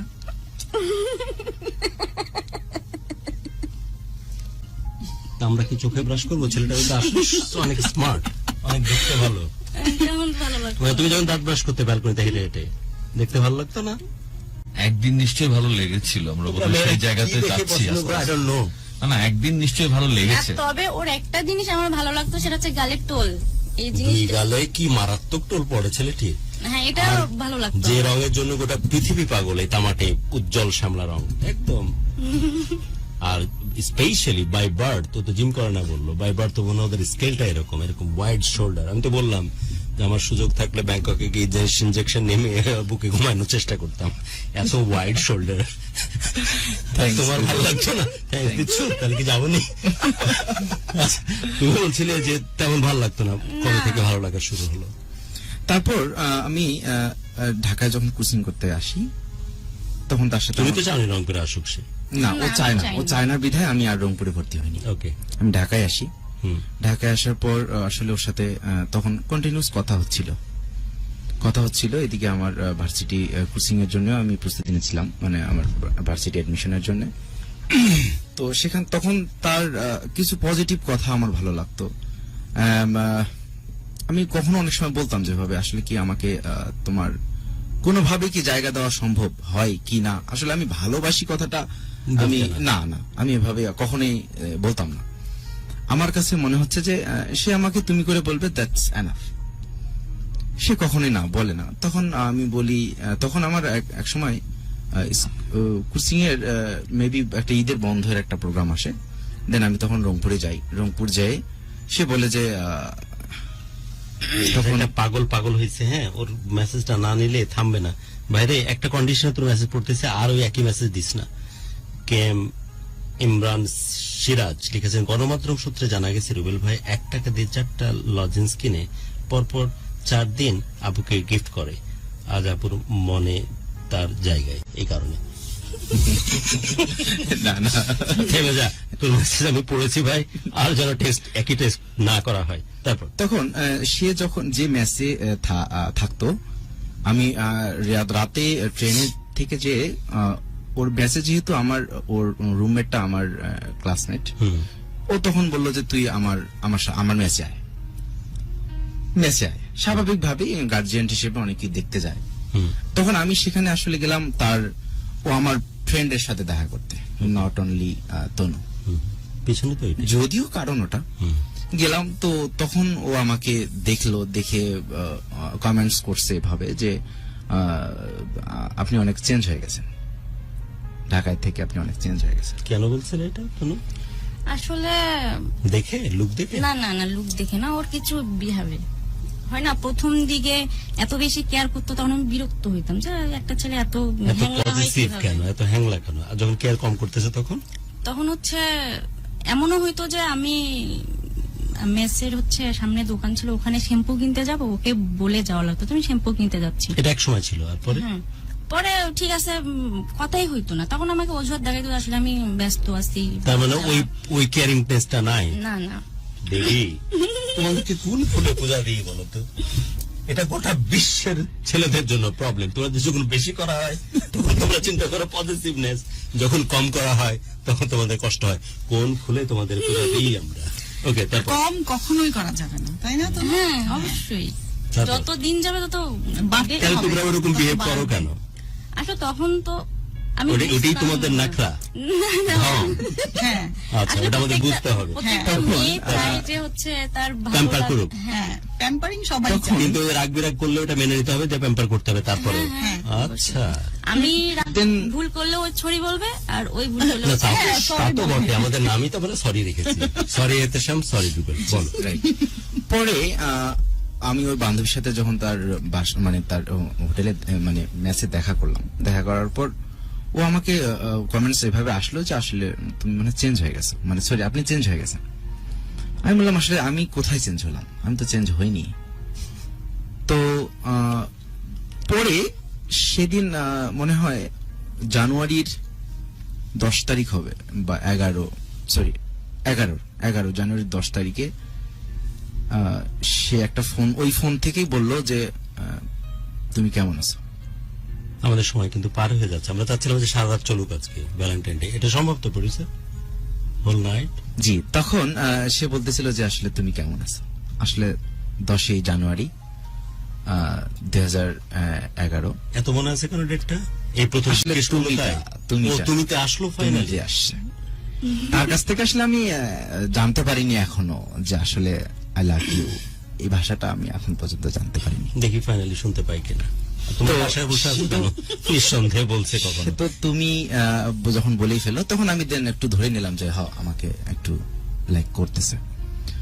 পরে আমি একটু ফার্স্ট যাচ্ছি, তো শেষে আমি আবার ঢাকায় চলে আসি, কিন্তু তার মাঝে একটা গ্যাপ আমি দেখতেছি। সে কখনোই আসলে আমাকে ওভাবে লাইকলি বলেন বা আমি যেভাবে চাচ্ছি সে আমাকে সময় দিবে এভাবে আসলে সময় দিচ্ছে না। তখন আমার কাছে মনে হচ্ছিল যে কোনো না কোনো ভাবে মনে হয় আমার কোনো দুর্বলতা আছে যেটা আসলে আমি ফাইন্ড আউট করতে পারতেছি না।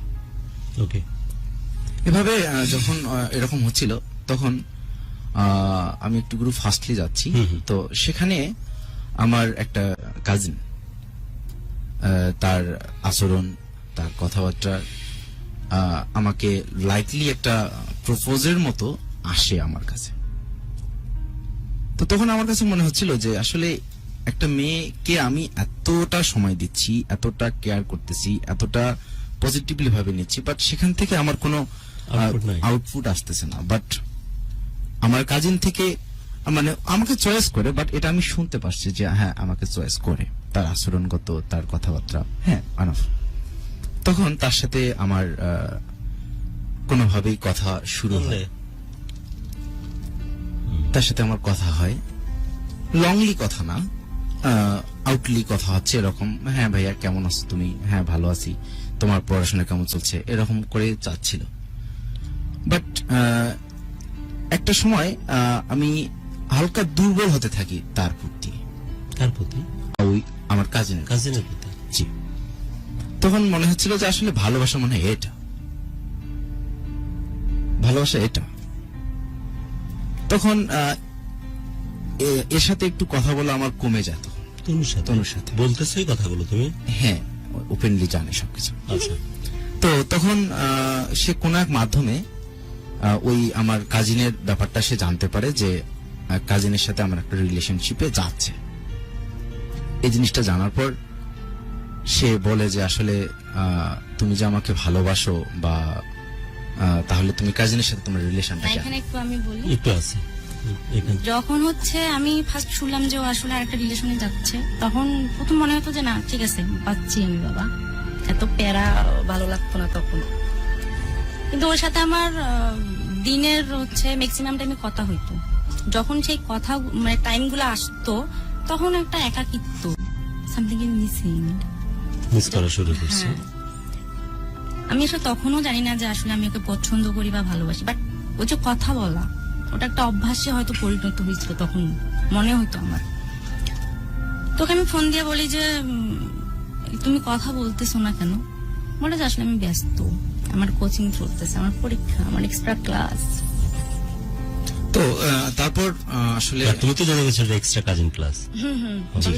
তারপর রুবেল। তখন আমাকে আমি কি বেশি করতেছি নাকি? তখন বাংলাদেশ আমাকে ও বলতেছিল যে আসলে এক্সট্রা কাজিন ক্লাস। ওকে, দেখো তোমার ওই যে কাজিনের সাথে তুমি রিলেশন করো, কে বলতেছে? তনু। তনু। তখন ওর ব্যাপারটা ও জেনে গেছে যে আমরা একটা রিলেশনশিপে যাচ্ছিলাম। তো তখন আমি ওকে বলতাম যে আসলে দেখো আমি তো তোমাকে প্রচন্ড সময় দিতাম, আসলে তোমার কাছ থেকে আমি তুমি শব্দটাই পাইছি, বাট তোমার আঙ্গুল ধরাটাও আমার এখন পর্যন্ত একটা ভালোবাসার যে স্মারক। স্মারক বলি বা আমি পাশাপাশি বসে যে আমরা গল্প করব সেটাও এখন পর্যন্ত আমার আসেনি। হুম। আসলে দেন মনে হয় না আমি তোমার সাথে কন্টিনিউ করতে পারবো। আঙ্গুল ধরতে পারিনি তাই? না মানে কোনো সলিউশন নাই তাই? নাই, সলিউশনটা নাই। উপরে হার্ড লাইন। হ্যাঁ আমি আসলে একটু আমি বাহার লাইনে যাচ্ছি কারণ আঙ্গুল ধরে নি তাই। ওকে, সলিউশন হচ্ছে না। জি। এক জীবনে আর কত অপেক্ষা তখন করবো? ও আমাকে বলতেছিল যে আসলে দেখো তুমি কি আমার সাথে রিলেশনশিপে যাইতে চাচ্ছ নাকি তোমার কাজিনের সাথে? যে প্রথম প্রথম। সরাসরি হলো। সরাসরি। হিসাব বুঝে নিতে। তখন আমি বলতেছিলাম যে না আসলে হঠাৎ দেখো, হিসাব বুঝে নেওয়ার প্রয়োজন কেন পড়লো?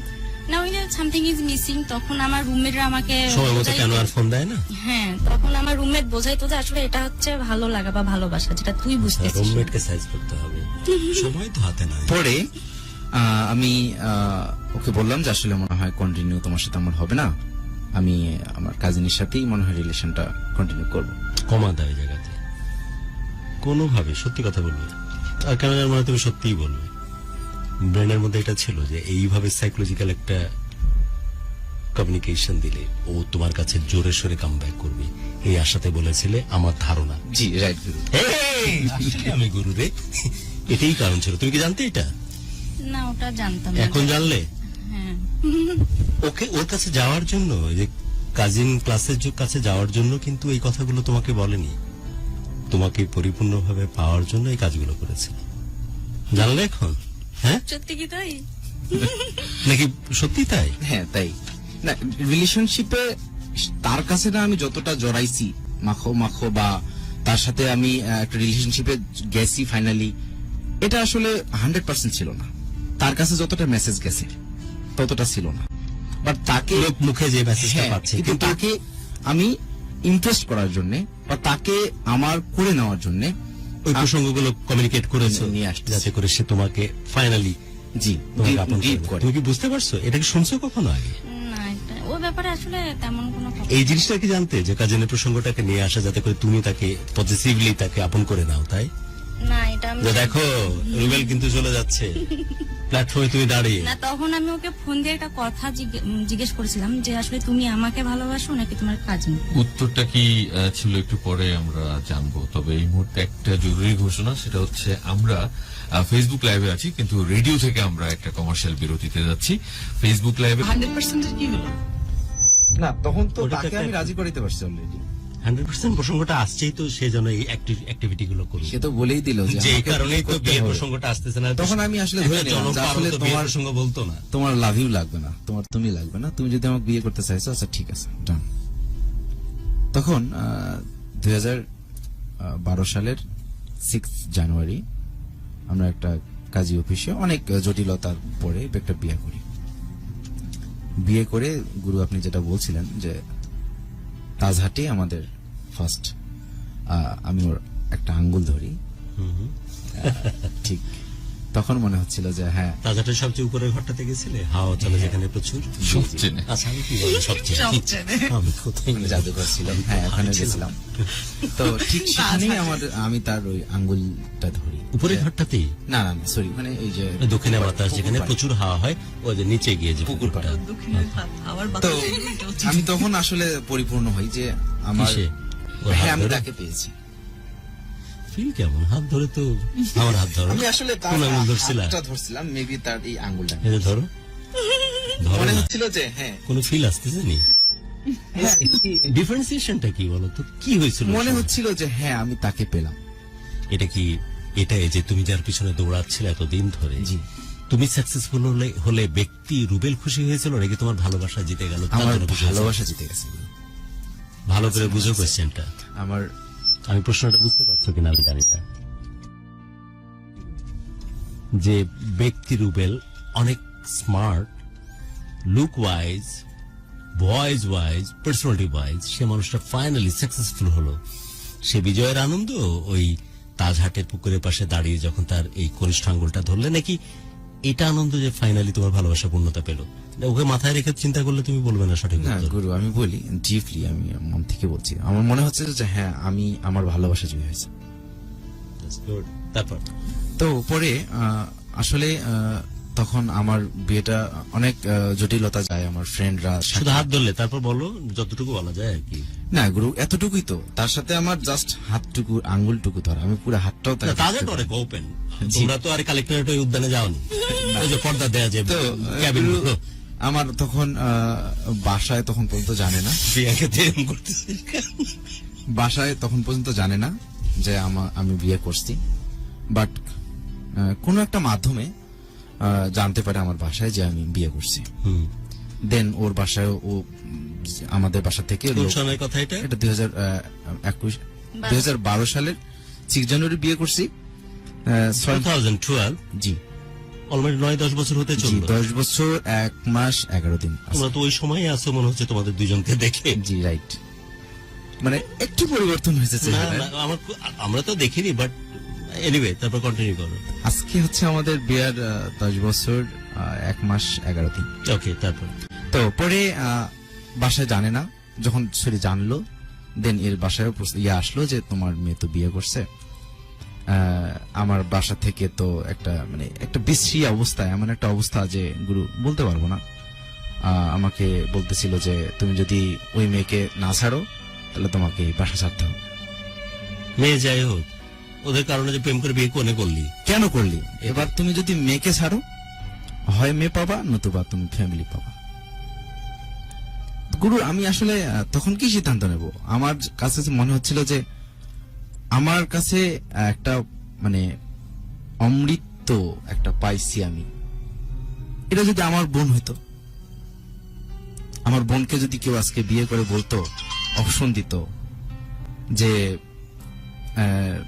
তার হাজবেন্ডকে ছাড়তে হবে, আমার কতটা খারাপ লাগতো। ঠিক সেই ফিলটাই আমি করতাম তখন, যে আসলে একটা ফ্যামিলি কিভাবে আমাকে প্রস্তাব দেয় যে একটা মেয়েকে ছাড়তে হবে, ছাড়লে তুমি আমার ফ্যামিলি থেকে পাবা, সবকিছু পাবা, না হলে পাবা না। ফ্যামিলি কিন্তু জানবার বা চেষ্টাও করেনি যে মেয়েটা কেমন বা কি, না, কোনোভাবে। কেন প্রেম করে বিয়ে করলে এর জন্য ছাড়তে হবে। বাট এখানে আমার বাবা চাচারা সবাই মিলে একটা মিটিং মতো বসলো যে আমাকে যদি ওকে না ছাড়ি আমি, তাহলে আমাকে ত্যায্য পুত্র করবে। কঠিন অবস্থা।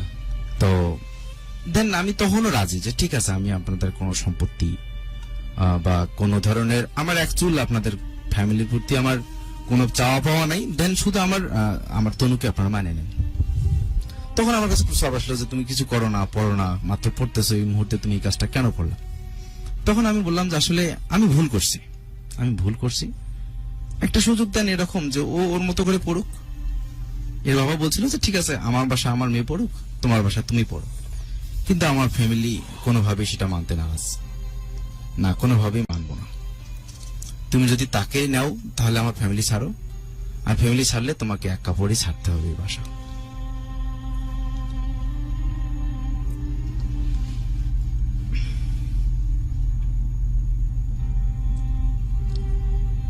গুরু, আমার পকেটে 30 টাকা।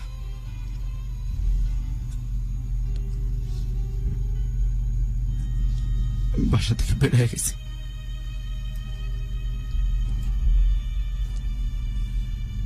ছোট ভাইটা কান্না করতেছিল, মনে পড়ে। তখন আমার মা কান্না করতেছিল, কিন্তু আমার বাবা এক সিদ্ধান্তে অটল, আমার চাচারা, যে কোনোভাবেই না।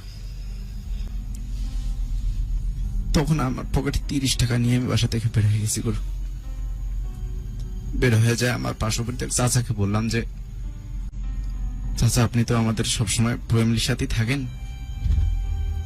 বাবা চাচার সাথে আপনার উঠে বসা করেন, আপনি আমাকে কিছু টাকা ধার দেন, আমি ঢাকায় যে আপনাকে সে টাকা দিয়ে দেবো। তখন চাচা যেভাবে হোক ম্যানেজ করে আমাকে 2000 টাকা দিল। না সরি, তখন টাকা দেয়নি, শুধু আমাকে বললো যে আচ্ছা ঠিক আছে, আমি ম্যানেজ করতেছি। আমি বাসা থেকে পকেটে 30 টাকা, বাসা থেকে বের হয়ে যাচ্ছি। তখনও আমাকে বলতেছিল তুমি ভালো করে সিদ্ধান্ত নাও, যে তুমি কি আমাদেরকে ছাড়বা নাকি ওই মেয়েকেই তুমি নিবা? তখন আমি বলছিলাম যে আপনাদের কাছে একটা মেয়ে কি খুব বেশি হয়ে গেছে? এটা যদি আমার বোন হইতো আপনারা কি এটা করতে পারতেন? তখন বললো যে না, তুমি যেটা করছো সেটা আমরা কোনোভাবে মানব না। ঠিক আছে, আমি বললাম যদি না মানেন ঠিক আছে, আপনাদের ত্যায্যপুত্র করতে হবে না, করলে একটা সমাজের ব্যাপার আছে, হয়তোবা আমি এখানে উঠতেও পারবো না। দেন দরকার নাই, আপনাদের যেটা তথ্য দিচ্ছেন আমি সেটাই মেনে নিলাম যে আমি চলে যাব আপনাদের কাছ থেকে। আমি চলে আসছি তখন আমাদের কিশোরগঞ্জ থানা থেকে, তারাগঞ্জ একটা থানা আছে, ঠিক সেখানে আমার একটা ফ্রেন্ডের বাসায় উঠলাম। নামটা বলতেই হয়, নাম হচ্ছে জুলফিকার এবং নাম হচ্ছে রাজু। ওই দুজন আমাকে ট্রেনে উঠায় দেয়, না সরি ট্রেনে উঠায় দেয় না, তখন ওরা আমাকে ট্রেনে উঠায় দেওয়ার জন্য যায়। দেন আমি বাসা থেকে শুনতে পারি যে ও ঘুমের ওষুধ খাইছে। তনু, জি, ওকে মেডিকেলে নেওয়া হয়েছে। তারপরে আমি আসলাম, ওখানে আসে ওর কাছে গেলাম, ওখান থেকে চলে আসলাম। তো ওর প্রশ্ন হচ্ছে যে তুমি আমাকে না বলে কোথায় যাচ্ছিলা? তাহলে আমি এই ফ্যামিলিকে বা কিভাবে মিলাবো, বা এরা কি ভাববে যে একটা ছেলে তোমাকে বিয়ে করলো, বিয়ে করার পর এখন ফ্যামিলি থেকে সে পালায় যাচ্ছে। তার কাছে উপস্থাপন হয়েছে এরকম যে আমি পালায় যাচ্ছি ওদের ফ্যামিলি। চলো, এরকম সিদ্ধান্ত কেন? আসলে আব্বু কিন্তু আমাকে বাসা থেকে বের করে দিছে, আমি কিন্তু আমার চাচার বাসায়, তখন আমার ছোট চাচার বাসায়। ওর সাথে আমার কথা হচ্ছে কন্টিনিউ। যেদিন ও ঢাকা যাবে বা ঢাকার জন্য প্রস্তুতি নিচ্ছে সেই দিনও ওর সাথে আমার কথা হইলো। ওকে জিজ্ঞেস করলাম, আমি কোনোটা মাধ্যমে খবর পাচ্ছি যে ও ঢাকা যাচ্ছে। আমি ওকে জিজ্ঞেস করলাম তুমি কি ঢাকা যাচ্ছ? বলে যে না। আমার প্রশ্ন হচ্ছে যে মানুষটার জন্য আমি এতটা যুদ্ধ করলাম, ফ্যামিলির বাইরে গিয়ে তার হাতটা ধরলাম, সে কেন আমাকে না বলে হচ্ছে ঢাকা যাবে? আর গুরু, আমাদের বাসাটা মানে গ্রামের বাড়ি ছিল, গ্রামীণ, ওখানে বিভিন্ন লোকের বিভিন্ন রকম কথা তখন আসতো। সেখান থেকে আসলে তখন ওভাবে বুঝতামও না, সবাই এসে বলতো ওই ছেলে তো তোকে নিবে না, ওই ছেলে তোকে আরেকটু এমনিতেই বিয়ে গুরু আমি করছে। বলে রাখি, কেন কি মানে আমাদের ফ্যামিলিটা আমার দাদার নাম ধরে একটু ফ্যামিলি, ওর থেকে উচ্চগত বলতে কি ওরা একটু মিডিয়াম ক্লাসের, আমাদের হয়তো একটু দাদার সম্পত্তি আছে বেশি। সেই হিসেবে ওই গ্রামের মানুষরা মনে করতো ওকে এভাবে যে তোমাকে নিবে না, তো ওই ছেলে তোমার সাথে খেলছে, তোমার সাথে এর একটা। দাদাকে সবাই চিনে, মানে পুরা ইয়া। তো পরে আমাকে বলা হলো যে যে ওই রকম প্রবলেম একটা করছে। তখন আমি ওখান থেকে দেন চলে আসলাম। আমার সাথে ছিল আমার ফ্রেন্ড রাজু এবং জুলফিকার। ওরা আসার পর দেখি যে ও বেডি আছে। তো আমি প্রশ্ন করলাম যে আসলে তুমি এটা কেন করলা? তো বললো যে তুমি চলে যাচ্ছ আমাকে না বলে। তা আমি বললাম দেখো, তোমাকে আমি ছাড়তেছি আমার ফ্যামিলির এইসব প্রবলেমের কারণে। জাস্ট আমি তোমাকে একটা ঠিকানা দিতে চাচ্ছি, সেটা যেখানেই আমার ঠিকানা হোক, বাট তোমার ঠিকানাটা আমি ঠিক রাখতে চাচ্ছি। পরে আমি ওকে যখন বুঝাইলাম তখন ওর আব্বু আমাকে বললো যে তুমি আজ এই কাজটা করছো, একটা বার কি তোমাদের ফ্যামিলি বা আমার ফ্যামিলিকে একবার জানানোর প্রয়োজন মনে করোনি? তখন আমি ওনার আঙ্কেলকে বললাম, তখন তো আঙ্কেল ডাকতাম, তখন বলছিলাম যে একদিন বললাম যে বাবা আমি আসলে ভুল করছি। তখন উনি বাবা বলাতে একটা ছেলের প্রতি যতটা সহানুভূতি হওয়া লাগে, উনি শুধু বলল যে তুমি আমার মেয়ের ক্ষতি করো না। এই জিনিসটা আমাকে আমার নিজের বাবার থেকে খুব ভালো লাগছে, যে একটা মানুষ কিভাবে সিদ্ধান্ত নিতে পারে। একই ফ্যামিলি, এক ফ্যামিলির সিদ্ধান্ত হচ্ছে সবকিছু ছাড়তে হবে, আর এক ফ্যামিলির সিদ্ধান্ত হচ্ছে যে আমার মেয়েটাকে আগলে রাখো। মানে দুইটা সিকোয়েন্স আমার কাছে, মানে জিনিসটা এমন হচ্ছে যে না, আমার ফ্যামিলি হয়তো আমি পাবো, থাকবে, বাট একটা মেয়ে যাবে কোথায়? এটা আমার মাথায় আসলো যখন আমি তখন ওকে বুঝালাম যে দেখো তুমি চিন্তা করো না, আমি ঢাকায় যাচ্ছি, কিছু একটা করব, এতটুকু বিশ্বাস তুমি রাখো যে কিছু একটা আমি করব এবং তোমার ভালোবাসার মান আমি রাখবো। তখন আমি একটা ট্রেনে আমার ওই দুইটা ফ্রেন্ড, আমার পকেটে 30 টাকা ছিল, আর ওই চাচা আমাকে দিয়েছিল 1000 টাকা বিকাশ করে।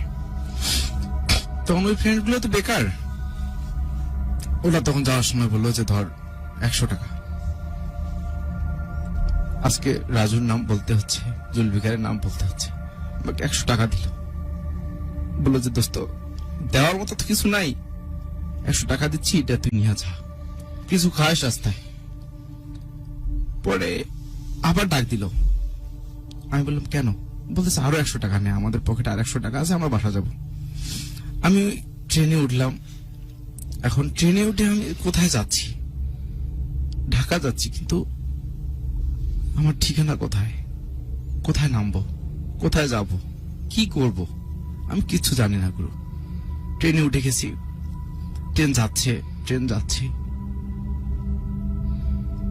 সকাল থেকে বিকেল হলো, বিকেল থেকে সন্ধ্যা।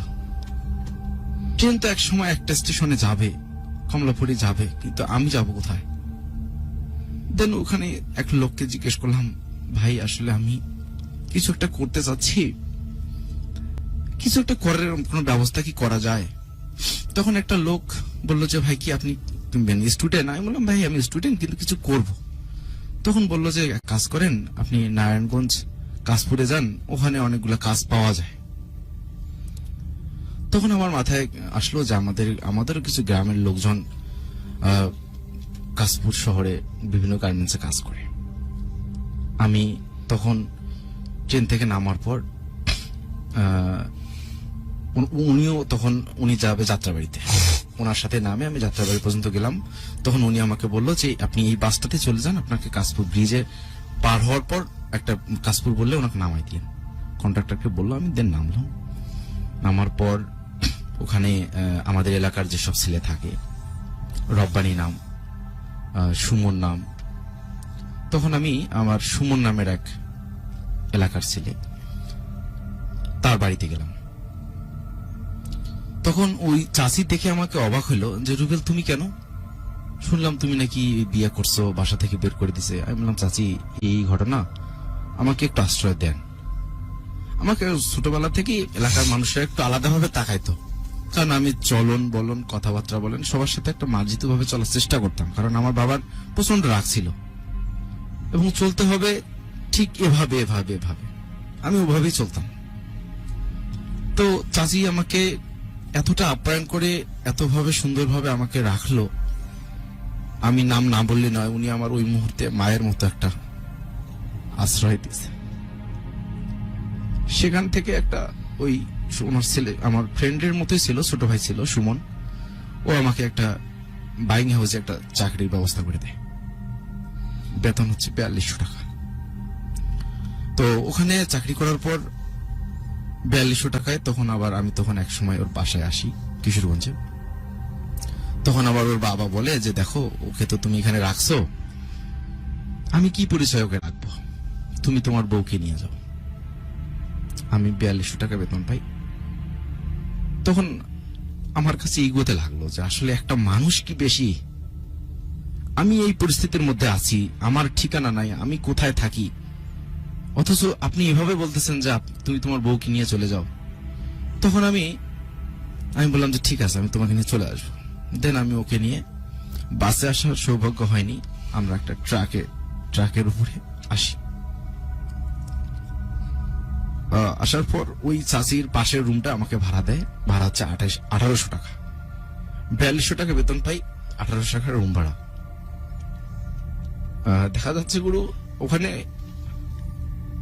এমনও দিন গেছে যে আমরা 1 মাস 19 দিন শুধু আলু খাইছি।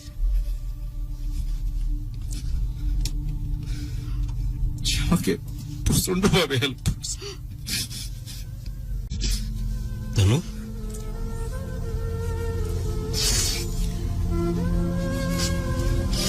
তার কোনো চাহিদা ছিল না গুরু, কোনো চাহিদা ছিল, তাকে যেটাই দিতাম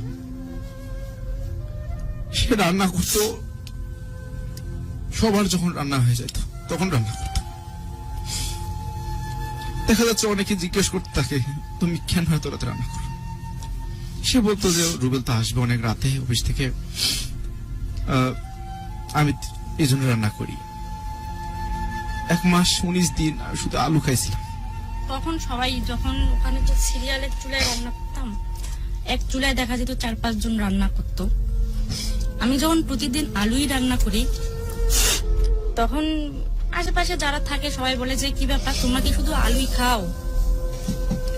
কিন্তু তখন আলু ছাড়া অন্য কিছু নিয়ে আসবো বা ওকে আমি বলবো, ওর অবস্থা আমি বুঝতেছি যে যে মানুষটা আমার জন্য এতটা পরিশ্রম করতেছে, তাকে আমি কিভাবে প্রেশার ক্রিয়েট করব।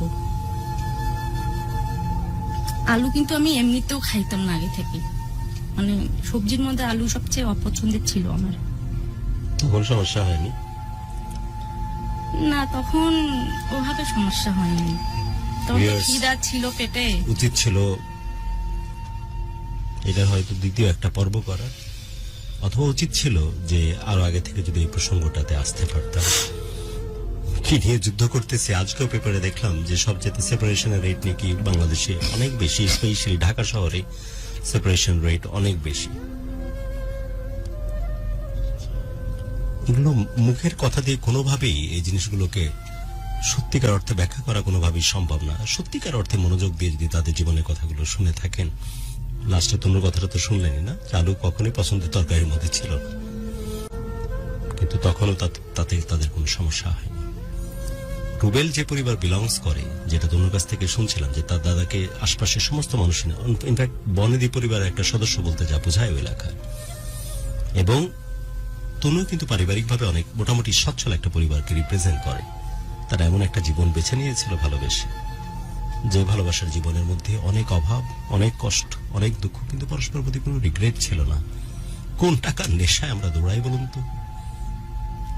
কোন ভালো লাগার ছোঁয়ায় আমরা নিজেদেরকে অভিশপ্ত করি বলুন তো? আমরা যখন প্রতিনিয়ত অহর্নিশ যখন আমরা ঘুষ খাচ্ছি, দুর্নীতির মধ্যে জড়িয়ে পড়তেছি, ওইভাবে কি সত্যিকার অর্থে ভালো থাকা যায়? আমি তো একবার না, আমার কাছে তো মনে হয় যে বহুবার যদি জন্ম নেয় এই পৃথিবীতে কেউ, বারবার রুবেল এবং তনুর মতো এরকম জীবনে কেউ বেছে নিতে চাইবে। কি পরিমাণ ভালোবাসা বলুন তো? বিশ্বাস করুন, বহুবার বলেছে স্টুডিওতে, আল্লাহ রাব্বুল আলামিনের পক্ষ থেকে, ফেরেশতা থেকে যদি যাররা পরিমাণ ভালো লাগার কোন অনুভূতি পৃথিবীতে এক্সিস্ট করে থাকে, তার নাম ভালোবাসা। এই ভালোবাসাকে ভালো লাগে রূপান্তরিত করে যাই আপনি কিনতে চান, সবকিছু ফিকে হয়ে যাবে।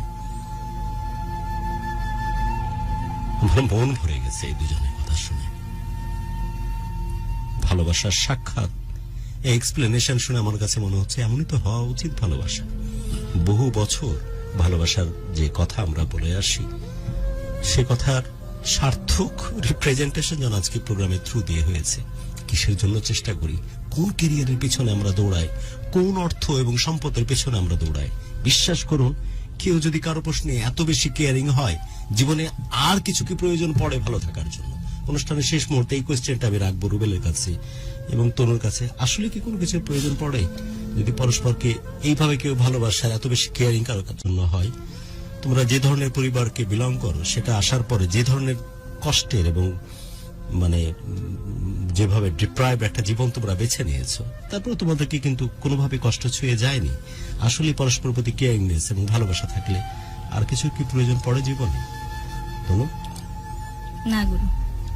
রুবেল? না গুরু, পড়ে না। কেমন আছো এখন? 12 গুরু। 10 বছর পর, 10 বছর তো, রাইট? জি জি, কেমন আছো? আলহামদুলিল্লাহ। জি, শুকুর আলহামদুলিল্লাহ, অনেক ভালো আছি। অর্থনৈতিক ভাবে আলহামদুলিল্লাহ অনেক সচ্ছল। অনেক সচ্ছল। এখন আমি একটু মিনিট সময় নিচ্ছি Please. গুরু। সেটা হচ্ছে তখন- মেরা বাস চালাই তো তোমাকে আমি সারা রাত বলতে দিই, অলরেডি 15-20 মিনিট পার হয়েছে, গুরু। তারপরে তোমার কথা শুনতে মন চাচ্ছে। পরে আমাকে বেসিক্যালি যেভাবে সাপোর্ট করতো এর ফ্যামিলিকে, মানে আমার যে শ্বশুর বাবা, একজন বাবা হিসাবে যতটুকু দায়িত্ব কর্তব্য পালন করছে, আমার মনে হয় এরকম বাবা মায়ের শিক্ষা নেওয়া উচিত যে একটা ছেলে বা একটা মেয়ে কম বয়সে একটা ভুল যদি করে থাকে, যে কোনো ভুল, শুধু বিয়ে মানে যে ভুল হয় এমনটা না, অনেক ভুল থাকতে পারে, ভুলের অনেক ব্যাকরণ আছে, এভাবে যদি হ্যান্ডেল করতো আমার মনে হয় আমার লাইফটা বা ওর লাইফটা আরো শাইন হতো যদি আমার ফ্যামিলি সেভাবে। তোমার পরিবার কি মেনে নিয়েছে? জি না, আজ পর্যন্ত গুরু। স্টিল না?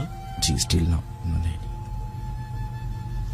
এই প্রোগ্রাম হয়তো তোমার বাড়ি পর্যন্ত পৌঁছাবে, কিছু বলার আছে বাবাকে উদ্দেশ্য করে?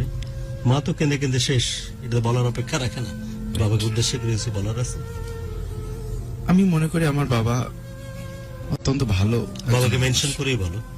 জি, বাবাকে আমি অনেক ভালোবাসি গুরু, বাবা আমাকে অনেক ভালো। বাবাকে মেনশন করেই বলো, উনি যে শুনবে এই ব্যাপারে কোনো সন্দেহ নাই। তোমার পরিচিত মানুষজন তার কাছে নিয়ে যাবে। শুনতেছে শুনতেছে? শুনতেছে বলতে উনি, আমি আমার ছোট ভাইকে বলছিলাম যে ছোট ভাইকে কি ফোন দেওয়া যাবে? ছোট ভাইকে আমার আমার মানে ইয়াকে এর বাবাকে ফোনটা দিলে মনে হয় ভালো। ছোট ভাইকে কি ফোন দেওয়া যাবে? হ্যাঁ দেওয়া যাবে। দাও তো ফোন। প্রোগ্রাম শুনতেছে ও। দাও তো। কি নাম ওর? ওর নাম হচ্ছে হোসেনুল হাসান রাকিব। রাকিব। জি। আমরা অনুষ্ঠান শেষ দিকে জাস্ট ফোনটা নিয়ে অনুষ্ঠান শেষ করবো। এই ফাঁকে তনু যদি কিছু বলতে চাও একদম শেষ মুহূর্তে। সবচেয়ে বড় কথা হচ্ছে মানুষের লাইফে ফোন দাও, আপস ফোন থেকে ফোন দাও, ডাউন অসুবিধা নাই। থাকবে, ভালো মন্দ খারাপ, জাস্ট স্পিকারে দিয়ে দাও। ভালো সময় খারাপ সময় আসবে, কিন্তু আমি মনে করি ভালোবাসার মানুষটা যদি পাশে থাকে, সব বাধা সবকিছু অতিক্রম করে জীবনে সাকসেস হওয়া সম্ভব, যদি ভালোবাসার মানুষটা শক্ত করে হাত ধরে। আসলে ওর কাছে কৃতজ্ঞতা জানানোর ভাষা আমার জানা নাই। এখন একটা সময় এমন হইতো।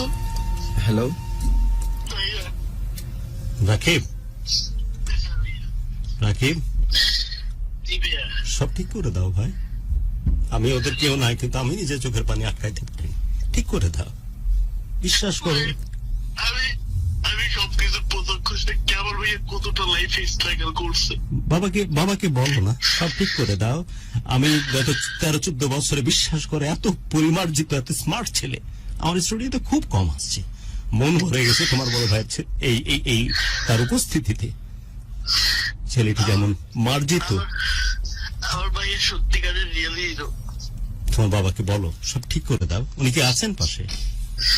না গুরু, আমি হচ্ছে রংপুরে থাকি আর আমার বাবা হচ্ছে কিশোরগঞ্জে থাকে। আমি উনি কি প্রোগ্রাম শুনতেছেন? এডমিশনের জন্য হচ্ছে রংপুরে আছি। উনি কি প্রোগ্রাম এখন তাহলে শুনতেছেন তো? না না, ফোন কলের উনি হয়তো রেডিওতে শুনতেছেন। তুমি ফোন দিয়ে দেখো তো ওনাকে কানেক্ট করতে পারো কিনা, তাহলে কনফারেন্সে নিয়ে নিও যদি ম্যানেজ করতে পারো। আচ্ছা ঠিক আছে। আমি লাইনে আছি। আচ্ছা ওকে রুবেল, একদম শেষ মুহূর্তে যদি কিছু বলার থাকে, যদি ওনাকে ফোনে পাই কথা বলতে বলতে অনুষ্ঠান শেষ করে দিব। একটু হোল্ড করে। আমি লাইনে আছি। রুবেল ফিনিশিং টানো।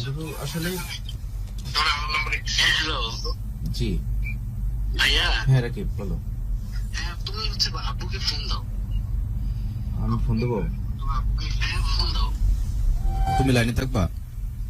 তুমি ফোন লাইনে রাখো, লাইনে রাখো, তোকেও লাইনে থাকো। তাহলে তুমি ফোন দাও ভাইয়া, তুমি ফোন রিসিভ করবে এত রাতে? করবে। আমরা জাস্ট ফোন কল নিয়ে প্রোগ্রামটা শেষ করবো। বাট আমার কাছে মনে হচ্ছে যে আমরা অন্যায় করছি। আরো 11 ইনফ্যাক্ট আমাদের একটা লাইভ প্রোগ্রাম থাকে, এই জন্য অনুষ্ঠান শুরু করতে আমাদের 10-15 মিনিট দেরি হয়। এই প্রসঙ্গটা আরো একটু আগে আসলে ভালো হতো। খুব ভালো লাগছে এই দুজন ছেলে মেয়েকে আজকে পেয়ে। জুয়েল, বারবার থ্যাঙ্কস জানাচ্ছি। ভালোবাসা বাংলাদেশের পুরো টিমকে ধন্যবাদ জানাচ্ছি। আমি খুব ইমপ্রেসড এই দুজন ছেলে মেয়ের প্রতি। তবে এটাও সত্য যে আমি চাই না যে এরকম প্রেম হোক। হ্যালো আব্বু, আসসালামু আলাইকুম। ভালো আছেন আপনি? আপনি ঘুমাইছেন?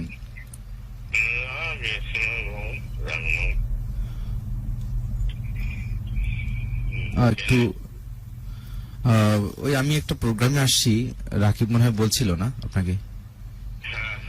ওই একটু কথা বলবো নি। জি আসসালামু আলাইকুম। আসসালামু আলাইকুম। ওয়ালাইকুম আসসালাম। আসসালামু আলাইকুম। আপনাকে একটা ধন্যবাদ জানার জন্য ফোন দিয়েছি। আমি আমার বাবাকে হারিয়েছি এখন থেকে 8 থেকে 9 বছর আগে। বিশ্বাস করুন, আপনার ছেলেটাকে যেভাবে আপনি মানুষ করেছেন, আমার মন ভরে গেছে এই ছেলেটিকে দেখে। আমি প্রায় 16 বছর ধরে আমার প্রোগ্রাম রিপ্রেজেন্ট করতেছি। আলহামদুলিল্লাহ আপনাদের দোয়াতে আমি যে এরিনাতে প্রোগ্রাম করি সেটার one of the best programme. যেখানে হাজারো লক্ষ মানুষ কানেক্টেড থাকে। কিন্তু এই ছেলেটির প্রত্যেকটি কথা, ওর অ্যাটিটিউড, ওর পোশাক পরিচ্ছদ, ওর কথা বলার ঢক, সবকিছু মিলিয়ে আমার মন ভরে গেছে। তখন আমার মনে হচ্ছিল যার উরুষে জন্ম নিয়েছে এই ছেলেটি, তাকে একটু ধন্যবাদ জানাতে চাই। তো আপনাকে কৃতজ্ঞতা জানাচ্ছি যে এত চমৎকার যত্ন করে এই ছেলেটিকে মানুষ করেছেন আপনি। সব আল্লাহ পাকের ইচ্ছা। আর একটা জিনিস আপনার কাছে চেয়ে নিব আমি, আমাদের অনুষ্ঠান শেষ হয়ে গেছে, একদম শেষ মুহূর্তে, তারপর একটা জিনিস চেয়ে নিব। জি। ছেলেটাকে যাই ভুল করুক না কেন, যাই করুক না কেন, ক্ষমা করে দেন। আপনার কথা এখন দেশ বিদেশ থেকে লক্ষ মানুষের কাছে পৌঁছে যাবে। জীবন তো একটাই, প্লিজ ক্ষমা করে দেন। অসম্ভব দীর্ঘ নিঃশ্বাস আর কান্নাতে যার হয়ে গেছিল ছেলেটি। ওর জীবনের যে পরিমাণ কষ্ট পাওয়ার প্রাপ্য ছিল এই পৃথিবীতে তার চেয়ে বেশি পেয়েছে। যদি সম্ভব হয় প্লিজ ক্ষমা করে দেন। আচ্ছা ঠিক আছে। আপু আমি ভুল করছি,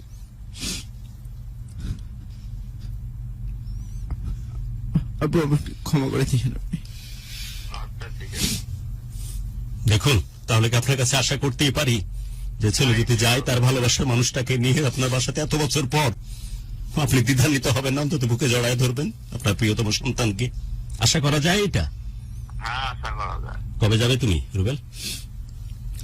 কবে যাবে? দেরি করো না, কবে যাবে বলো? গুরু আমি 21 তারিখে ছুটি আছে, কালকে যাবে?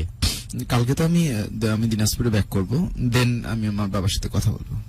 কথা না, কথা তো হয়ে গেল, উনি তো কথা দিলেন। কবে যাবে বউকে নিয়ে বাসায়? না, এখানে একটু অকেশন বাকি আছে, মানে আমার বাবারা এনার বাসা আসলেই এক পক্ষ এর বাসা থেকে আমাদের বাসা গেছিল আচ্ছা, দাওয়াত করতে। তাহলে আপনার কাছে কি এটাও চাইতে পারি, অন্যায় দাবি, যে আপনি সবকিছুকে ভুলে ওদের বাসা যেহেতু গেছিল আপনি নিজে একবার গেলেন, আপনার বৌমাকে সাথে নিয়ে আপনার ছেলেকে আপনার বাসায় নিয়ে আসলেন, এতটুকু আশা করতে পারি কি?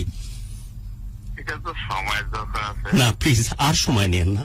10-11 বছর এইরকম একটা পরিচ্ছন্ন, যাকে আপনি অনেক তিলে তিলে অনেক কষ্ট করে ওই প্রত্যন্ত এলাকা থেকে মানুষ করেছেন, আর সময় নেন না। আমি জানি না যে আমার অধিকার চর্চা হচ্ছে কিনা, বাট আমি তো আমার বাপকে হারিয়েছি। আমি জানি যে ছেলেটা কি মিস করতেছে। জীবদ্দশায় যদি বাপের সেবা করার ভালো লাগার কারণ না হতে পারে, আমি যেমন আমার বাপকে সেবা করার সুযোগ পাইনি, উইদিন 24 আওয়ার্স আমার বাবা চলে যান পৃথিবী ছেড়ে। সেই কারণে আমি বারবার এই কথা বলতেছিলাম যে সব চলবে, সব ঠিক আছে, তুমিও জীবনে সার্থক হবা, এখন যেমন অনেক সচ্ছল এবং সফল হয়েছে, কিন্তু বাবাকে সেবা করার যদি সুযোগ না পাও, অভিশপ্ত জীবন তোমার। সো আপনি আর কোন রকমের ক্যালকুলেশন ছাড়া এটাকে আশা করা যায় যে আপনি আপনার বৌমাকে আপনি আনুষ্ঠানিকভাবে গিয়ে ওখান থেকে নিয়ে আসবেন? প্লিজ কথা দিয়ে দেন, অনেক সময় পার হয়ে গেছে, প্লিজ কথা দিয়ে দেন। না খবর শোনেন, আনুষ্ঠানিক ভাবে আনলে তো কিছু অর্থনৈতিক ব্যাপার আছে না, তো এটা তো এই মুহূর্তে আমার হাতে নাই। রুবেল, সেই সাপোর্টটা তো তুমি তোমার মতো করে ম্যানেজ করবে। আপনার ছেলেই সেই সাপোর্ট গুলো ম্যানেজ করবে, যা যা করা লাগে। শুধু আপনি মত দেন, আপনি সশরীরে থাকেন, এর বেশি চাওয়ার কিছু নাই। রুবেল, বাকি জিনিসগুলো তুমি ম্যানেজ করতে পারবাই? হ্যাঁ হ্যাঁ, ইনশাল্লাহ ইনশাল্লাহ। ওকে, রুবেল সবকিছু ম্যানেজ করবে, আপনি শুধু সশরীরে থাকবেন। এটা সম্ভব তো? ম্যানেজ করে পাইলে আলহামদুলিল্লাহ। আপনি সশরীরে যাবেন তো আপনার বৌমাকে নিয়ে আসতে? আচ্ছা ওকে, আপনি কথা দিলেন। আলহামদুলিল্লাহ আলহামদুলিল্লাহ। হ্যাঁ কথা। আলহামদুলিল্লাহ, আল্লাহ আপনার অনেক ভালো করুক। আমার সাথে ওর সম্পর্ক নাই, কোনো রক্তের সম্পর্ক নাই, কোনোদিন দেখিও নি আপনার ছেলেকে, কিন্তু কি যত্ন করে মানুষ করেছেন এই সন্তানটারে। মন ভরে গেছে এটা দেখে। হাজারো মানুষ এখন কানেক্টেড আছে আমাদের প্রোগ্রামে, দেশ বিদেশ থেকে লক্ষ মানুষের কাছে চলে যায় এই প্রোগ্রাম। সবাই দোয়া করবে, এরকম একটা ব্লেসড ছেলে আপনি পৃথিবীতে পাঠিয়েছেন, এবং পৃথিবীতে আপনার মাধ্যমে এ ছেলে বারবার বলছিল যে আমি যে আপনি যে আমার এত প্রশংসা করতেছেন, যে আমি অনেক গোছানো, খুব সুন্দরভাবে কথা বলি, খুব খুব পরিমার্জিত ভাবে উপস্থাপন করি, এগুলো সবকিছু কৃতিত্ব আমার বাবার। কারণ ছোটবেলা থেকে তিনি প্রত্যেকটা জিনিসের দিকে আমার লক্ষ্য রাখতেন, যে কথা বারবার করে রুবেল বলছিল। রুবেল, উনি কথা দিয়েছেন যে তার বৌমাকে আনতে উনি ফাইনালি উপস্থিত হবেন, বাট উনার যেহেতু একটা লিমিটেশন আছে, তুমি তো এখন অনেক সচ্ছল, তুমি খরচপাতি যা লাগে সমস্ত কিছু নিজে দায়িত্ব নেবে, রাইট? জি ইনশাল্লাহ। ওকে, আপনার বৌমার সাথে একটা সেকেন্ড কথা বলেন। বাবার কাছে যে কাজ করেছো তোমরা, সেটা অবশ্যই তো ভুল ছিল না, কারণ বাবাদের একটা স্বপ্ন থাকে, সেটার জন্য ক্ষমা চাও, এবং তার বাসায় যাচ্ছ খুব শীঘ্রই, বাবার সাথে কথা বলো। বাবা আসসালামু আলাইকুম, ওয়ালাইকুম আসসালাম। কেমন আছেন? আল্লাহ রাখতে আছি ভালো। ধন্যবাদ ক্ষমা দাও। করে দেওয়া যায় তো না? অলরেডি ক্ষমা করেছেন তিনি, তো আগে করে দিছি। করে দিয়েছেন, এখন তোমাকে নিয়ে যাবে উনি অফিসিয়ালি। ধন্যবাদ দাও, দোয়া চাও, অনুষ্ঠান শেষ করতেছি আমাদের আমরা। জন্য দোয়া করবেন বাবা। আর খুব তাড়াতাড়ি দেখা হচ্ছে ইনশাল্লাহ। ওকে, ঠিক আছে, অনেক ভালো থাকবেন, অনেক দোয়া আমাদের পক্ষ থেকে। আর আমি অনেক কৃতজ্ঞতা জানাচ্ছি আমি এতেশাম সবাই। পুরো দেশ এবং পুরো বিশ্বের সমস্ত লিসেনারদেরকে সাথে নিয়ে, যে দারুণ একটা বাবা ছেলে সম্মিলন যেটা হওয়া উচিত ছিল সেটাই হচ্ছে। অনেক কৃতজ্ঞতা আপনার জন্য, অনেক ভালোবাসা আপনার জন্য। ভালো থাকবেন আপনি, অনেক দোয়া। গুরু, এখানে আমি একটু বলে যাই যে আমি হয়তো 2 মিনিট সময় নেব। হুম। আমার ওই লাইফ থেকে আমি ওইখানে যে লাইফটা ক্রিয়েট করছি সেটা হচ্ছে ওই আমার প্রথম ইনকাম ছিল কিন্তু 20 টাকা, হুম। মানে কার্টুন নিচ থেকে 3 তলায় উঠাইতাম মাথা করে। আচ্ছা, একদম লেবার পোস্টে। হ্যাঁ হ্যাঁ, লেবার পোস্টে। হুম। বাট আমি কাজকে না কখনো ছোট করে দেখতাম না, দেখবার সুযোগও নাই। কোনো সুযোগ নাই। আমি আসলে সেই লার্নিং গুলা না, আমার একসময় আমি সেখানকার সুপারভাইজার পর্যন্ত গেছিলাম। 3 বছর আমি ব্যাংক হাউসে জব করছি। ঠিক সেখান থেকে আমার আমি এখন যে সুপারস্টার গ্রুপে জব করতেছি, না একটা ইলেকট্রিক্যাল কোম্পানি হুম হুম। আমাদের বাংলাদেশের। সুপারস্টার আমরা বাল্ব সম্বন্ধে জানি যথেষ্ট। জি, যথেষ্ট, মানে সুপারস্টার বাল্ব, সুইচ সকেট হুম, খুব পরিচিত। এবং এভরিথিং ফ্যান সহ আমাদের অনেক প্রোডাক্ট আছে যেটা আমাদের বাংলাদেশে লিডিং আমরা দিচ্ছি ইনশাল্লাহ। তো সেই কোম্পানিতে আমার একটা অফার আসে। দেন আমি সেখানেও 7,000 টাকা বেতনে ইন করি কুড়িগ্রাম জেলাতে। তো আমার না পদে পদে কেউ না কেউ আমাকে হেল্প করছে। আলহামদুলিল্লাহ। যখনই আমি কোন একটা বিপদে পড়ছি, ওই যে ট্রেনের যে ওই লোকটার ব্যক্তি থেকে শুরু করে আজকের এই লাইফ পর্যন্ত কেউ না কেউ ছিল আমার সাথে না কেউ ছিল। সেখানে আমি যখন নারায়ণগঞ্জে যাই, বাইংহাউসে জব করি, সেখানে আমার দুধ হিসেবে কাজ করে রাব্বানি, আমার চাচা, যার কথা না বললেই নয়, সে আমার পাশে ছিল। সে যদি একটা সিংড়া খাইতো, সে আমাকে অর্ধেক করে দিত, খাইতাম। সুমন, ওর বাবা মা, আমার মানে বাবা মার যে জায়গাটা পালন করছে। দেন ওখান থেকে যখন আমি, চাচিও অনেক হেল্পফুল। জি, চাচি তো মায়ের মতোই ছিল একদম। সেখান থেকে আবার যখন আমি কুড়িগ্রামে আমার ফার্স্ট জব সুপারস্টার গ্রুপে হয়, আমি ধন্যবাদ দেব আমার সুপারস্টার গ্রুপের মাননীয় এমডি স্যার, মাননীয় চেয়ারম্যান স্যার ইব্রাহিম স্যার, মাননীয় থ্যাংক ইউ ম্যাম স্যার, আপনার এই কোঅপারেশনের কারণে ভালো আছে ওরা। ওনার তুলনা হয় না। ওকে। আমাদের এমডি স্যার, শেখ সাদি স্যার, অসম্ভব একজন ভালো মনের মানুষ। তিনি আমাদের রুট লেভেলের যে আমরা মানে কর্মীদের থেকে শুরু করে একদম সকল স্টাফ, ওকে। এমন সুন্দর করে একটা গোছালো টিম বন্ডিং হিসেবে কাজ করে, এবং তাদের বেতন থেকে শুরু করে তাদের দেখভাল থেকে এক্স্যাক্টলি তাই। কর্পোরেট এমনই হওয়া উচিত যে মালিক এবং শ্রমিকের মধ্যে এরকম জি, সম্পর্ক হওয়া অত্যন্ত উচিত। ভালো সম্পর্ক। ঠিক সেখান থেকে আমার শুরু যাত্রা। 2014 সালে আমি এখন সব মিলিয়ে ভালো আছেন তো? 14 সালে, জি ইনশাল্লাহ, ওখানে জব করছি। ওখান থেকে আমার একটা প্রমোশন হয়ে আমি দিনাজপুর জেলাতে আসছি। দিনাজপুর জেলা থেকে এখন আমি একটা আলহামদুলিল্লাহ একটা পোস্টে রিজনাল সেলস ম্যানেজার হিসেবে Regional sales manager, আমি ওখানে আসি। RSM is a আলহামদুলিল্লাহ, bigger post, man. Regional sales manager is a big post. আলহামদুলিল্লাহ ওখানে আমি আমার ম্যানেজমেন্টের হাই অথরিটি থেকে শুরু করে লো অথরিটি, আমার সাথে এখন যারা কাজ করছে সকল কর্মীদেরকে আমি এই ঢাকা FM 90.4 FM এর পক্ষ থেকে আমি তাদেরকে এই সাধুবাদটা যদি না জানাই তাহলে আমি অনেক ছোট হয়ে যাব। কারণ ওদের এই শ্রম আমার এত দূরে আসার প্রচেষ্টা। আর আমি মনে করি আমার দৃঢ় সংকল্প এবং আত্মপ্রচেষ্টা যদি কেউ নিবেদিত থাকে, তাকে কেউ আটকায় রাখতে পারবে না। একদম তাই। আর আপনি যে নিবেদিত, আপনি যে আত্মসংকল্প এবং আপনি যে দৃঢ়চেতার মানুষ, আপনার হাত দেখে বোঝা যায়। এরকম পাঞ্জায় বহুকাল দেখিনি যে পাঞ্জাতে আমার এত বড় হাতটাও হারিয়ে যায়। এবং আসলে কি জানি সেটা, যে একটা পুরুষ মানুষের দেখবার যে শক্ত সমর্থ কিনা, ওকে কনফিডেন্ট ওর প্রশ্ন হওয়া যায় কিনা, ক্যামেরার দিকে ঘুরাচ্ছি তোমার হাতটা, এরকম পাঞ্জা দেখে কিন্তু আঁচ করতে হয়। এটা কি জানিস? কিছু মিথ আছে না, এই মিথের মধ্যে এই মিথও আছে যে হাতটা দেখ, যে হাতটা আমার মতো এত বড় হাতও কিন্তু হারায় গেছে। ওই ব্যাংককের কথা মনে হচ্ছে, আবার আমারও তো হাত বড়। ইঞ্জেকশন নিয়ে কি বান্ধবী ওর হাতের মধ্যে হারিয়ে যাবো কিনা। এনিওয়ে, অনুষ্ঠান শেষ করতেছি দারুণ ভালো লাগা নিয়ে। অসম্ভব দুইজন মানুষকে সাথে নিয়ে, একবার বলেছি আবারও বলতেছি, ধন্যবাদ ভাইয়া সবাইকে। ভাইয়া ভাইয়া আপনি হয়তো বা সরি বলেছিস না, তন্তর সহ বলেছিস, ভাইয়াই সরি বলেছিস। গুরু, আমি আপনাকে একটা কথা আপনি না, হয়তো আপনি কমেন্টস ভালো গুলো বলেছেন। দেখছেন না, আমাদের সবাই লিসেনার যারা আছেন, ভিউয়ার্স যারা আছেন, লাস্টে সবাই রুবেল ভাইয়ের একটা গান শুনতে চায়। ওকে, গান শুনতে শুনতে বিদায় নিবে, আমরা তাহলে আগে বিদায় নিয়ে নিই। হ্যাঁ, আমরা আমার আগে ওখানে বিদায় বসে নিয়ে গান নিই। এবং আঙ্কেল যেটা ডিক্লেয়ার করেছে এতে সবাই অনেক খুশি, হ্যাঁ, খুশি দাওয়াত সবাই? চাচ্ছে। একেবারে বিশাল খুশি। এই, ভালো কথা, তোমাদের অন্তত আমাদেরকে যেদিন তোমাদেরকে আনুষ্ঠানিকভাবে নিয়ে যাবে, কালকেই কিন্তু চলে যাও, দেরি করো না। একটা জিনিস হয়ে গেলে আর কোনো কিছুতে না বলবা না, এটা কেন এরকম, ওইটা কোনো হিসাব নিকাশ ধরা, এগুলো করবা না। হ্যাঁ, এটা কিন্তু প্রবলেম ক্রিয়েট করে। উনি রাজি হয়ে গেছেন, উনি শ্বশুরে যাবেন, এটাও রাজি হয়ে গেছেন, ইকোনমিক ব্যাপারটা তো তুমি সাপোর্ট করতেই পারবা। সবকিছু সেটেল কিনা? সেটেল তো, কোনো কিছু তো বাকি নাই। আলহামদুলিল্লাহ। এখন তুমি কালকেই এই জিনিসগুলো মানে হয়ে যাক, পিছাবে না। আমি কি বোঝাতে পারছি? পিছানো যাবে না।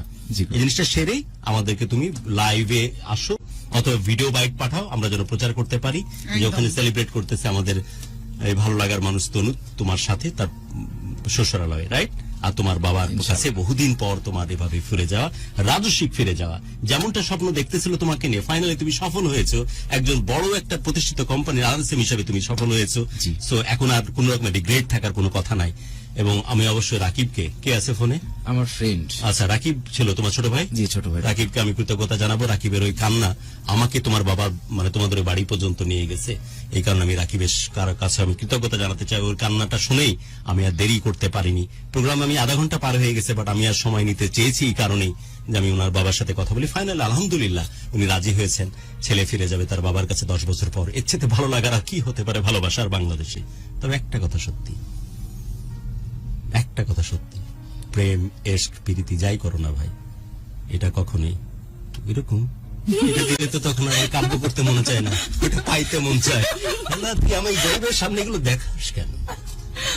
হাম তারা গরিব আদমি, পুরুষ আদমি, কুকুরে টাইপের জাত, এগুলো দেখলেই মন ভরে যায়। কিন্তু যতই মন ভরুক, সত্য কথা এটি, প্রেম, ইশক, দেওয়ানা যাই বলো না কেন, বৈবাহিক সম্পর্ক কিন্তু একটা ইনস্টিটিউশনাল রিলেশনশিপের মতো। বাবা মাকে বাদ দিয়ে এরকম সম্পর্কে কেউ কখনো জড়িয়ে যাবেন না। বারবার রুবেল বলেছে এটা আমার ভুল ছিল, তনুও বলেছে সেটা আমার ভুল ছিল, তাই আমি তাদেরকে ধরিনি। কিন্তু বারবার বলতেছে এমন ভুল যেন জীবনে কেউ কখনো না করে।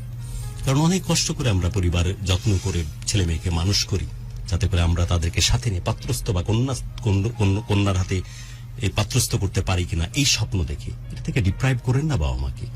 রুবেলরা যখন ভালোবেসে বিয়ে করেছে, ওদের ঘরে যখন সন্তান আসবে, ওরা যখন বৈবাহিক সম্পর্কে জড়িত হবে, তখনও কিন্তু ওদেরও কষ্ট হবে যদি ওদেরকে একেবারে অন্ধকারে রেখে কেউ বৈবাহিক সম্পর্কে তাদের সন্তানরা জড়িয়ে যায়। সো আমরা এটা কোনোভাবেই চাই না, এটাকে কোনোভাবে আমরা প্রমোটও করি না প্রোগ্রামে। একদম। সো প্রেম সম্পর্ক এমনই হওয়া উচিত, বৈবাহিক সম্পর্কের পর ভালোবাসা প্রেমের সম্পর্ক তৈরি হোক, এবং সম্পর্ক যেন শেষ না হয়, জীবনের শেষ মুহূর্তে যেন মনে হয় আরেকটা দিন, আরেকটা মুহূর্ত যদি একসাথে কাটাতে পারতাম। এটা আমরা খুব দারুণ ভাবে চাই। কিন্তু আর্লি এজে প্রেম, এই যে বিয়ের আগে এভাবে পরিবারকে না জানিয়ে প্রেমের সম্পর্কে জড়িয়ে পড়া, কোনোভাবে আমরা এটাকে চাই না। এটা আমরা চরমভাবে, খুবই রূঢ়ভাবে এটাকে নিরুৎসাহিত করতেছি। ওরা ফরচুনেট, ওরা সফল হয়েছে। বেশিরভাগ ক্ষেত্রেই 199 মানুষই কিন্তু অভিশপ্ত হয়ে যায়, হারিয়ে যায়। সেজন্য আমি কোনোভাবে এটাকে প্রমোট করি না। বাট আমি খুশি হয়েছে এই কারণে, ফাইনালি তারা ভালো আছে, এবং ফাইনালি বহুদিন পর, 10 বছর পর ছেলে তার বাবার সাথে বুক মিলাবে এবং মেয়ে তার শ্বশুরালয়ে ফিরে যাবে। অনেক ভালোবাসা সবার জন্য অনেক দোয়া। প্রত্যেকটি প্রাণ ভরে উঠুক ভালো লাগা নিয়ে, আর প্রত্যেকটি হৃদয় শাসিত হোক শুধুই ভালোবাসা দিয়ে। গান শুনবো, আমি একটু ওখানে বসে খুব মনোযোগ দিয়ে গানটা শুনতে চাই। আমি আপাতত আপনি থাকেন আমি থাকবো, এখানে থেকে গেলাম। ছোট করে শুনে শেষ করব। একদম, আমরা তো গান শুনবো। সব কথা তো গুরু যেহেতু আছেন, সব কথা বলেই দিয়েছেন। সো আমি লাস্টে শুধু একটা ছোট্ট কথা বলবো, সেটা হচ্ছে যে তনু যেমনটি লাস্টের দিকে বলছিলেন যে ভালোবাসার মানুষ যদি একসাথে থাকে তাহলে সবকিছুই কিন্তু খুব সহজে, সব কঠিন পরিস্থিতি সহজে পার করা যায়। সো আমরা সবাই সবাইকে ভালোবাসি, সবাই সবার সাথে থাকি, এই আশাবাদ রেখে আজকে লাইভটা এখানেই আমরা মনে হয় শেষ করব। গানটা শুনতে সবার প্রতি ভালোবাসার মাসে ভালোবাসা। এবং আজকের এই গল্পটি আপনাদের কেমন লাগলো অবশ্যই জানাবেন একদম আমাদেরকে। আর এই অনুষ্ঠানে এমন গল্প যদি আপনার জানা থাকে অথবা আপনার নিজের থাকে, নিশ্চয়ই আমাদের আয়োজনে বাট এটা দারুণ ছিল, আজকে এটা দারুণ ছিল। একদম এরকম গল্প না, যে কোনো গল্প যদি আপনাদের কাছে থেকে থাকে আমাদেরকে এসএমএস করেন। আমাদেরকে এসএমএস করার নিয়ম নিচে স্ক্রলে যাচ্ছে, সেখান থেকে দেখে নিতে পারেন। ধন্যবাদ সবাইকে। ধন্যবাদ এত বড় একটা আয়োজন করার জন্য। আমি সকল আপনাদের ডিপার্টমেন্টের সকল ব্যক্তিকে, প্রডিউসার থেকে শুরু করে জুয়েল ভাই থেকে শুরু করে লাভ গুরু, পিঙ্কা ম্যাডাম, সবাইকে অনেক ধন্যবাদ এত সুন্দর একটা আয়োজন করার জন্য। আমি আর একটু বলে রাখি যে আমার ঠিক নাভানা টাওয়ারের নিচে আমার 10টা ছোট ভাই এখনো দাঁড়া আছে। আরে বলো কি ওরা ঠিক সন্ধ্যা 8টা থেকে এখন পর্যন্ত স্টিল নাও দাঁড়ায় আছে। কেন? উপরে নিয়ে আছে, কেন নিচে দাঁড়ায় আছে? জি, এত বড় নিয়ে আসতে আজব ব্যাপার। যাই হোক, ওরা চলে আসবে, আমাদেরকে নেওয়ার জন্য ওরা আসছে, আবার ওরা ঠিক আবার মতিঝিলে আবার রাখে আসবে। তো সবার প্রতি কৃতজ্ঞ থাকবো আমি ইনশাল্লাহ। ঢাকা এফএম এর প্রতি আমি কৃতজ্ঞ থাকবো এত একটা প্ল্যাটফর্মে আমাদের এই ছোট্ট দুটা মানুষকে সুযোগ করে দেওয়ার জন্য। ধন্যবাদ। ফাইনালি গান শুনবো, গান গল্প শুনতে শেষ শুনতে হলো, বিদায় নিচ্ছি। গান শুনবো। আমার জীবন নাই বন্ধু, তুমি প্রাণের মাঝি। ও আমার জীবন নাই বন্ধু, তুমি প্রাণের মাঝি। যেই নদীতে লইয়া যাইবা, যাইতে আমি রাজি। ইহকালের নদী বাইয়া পরকালের নদী, সত্যি বন্ধু যাব আমি, লইয়া যাও গো যদি। সত্যি বন্ধু যাব আমি, লইয়া যাও গো যদি। আমার জীবন নাই বন্ধু, তুমি প্রাণের মাঝি। ও দেহ মাঝে পড়া নামার আছে গো যেখানে, অনেক যত্নে বন্ধু তোমায় রেখেছি সেখানে। দেহ মাঝে পড়া নাচে জানি না কোনখানে, তুমি আমার পরাণ বন্ধু, এই কথাই মন জানে। মনের কথা বলবো তোমায়, বলবো নিরবধি। সত্যি বন্ধু যাব আমি, লইয়া যাও গো যদি। সত্যি বন্ধু যাব আমি, লইয়া যাও গো যদি। সত্যি বন্ধু যাব আমি, লইয়া যাও গো যদি।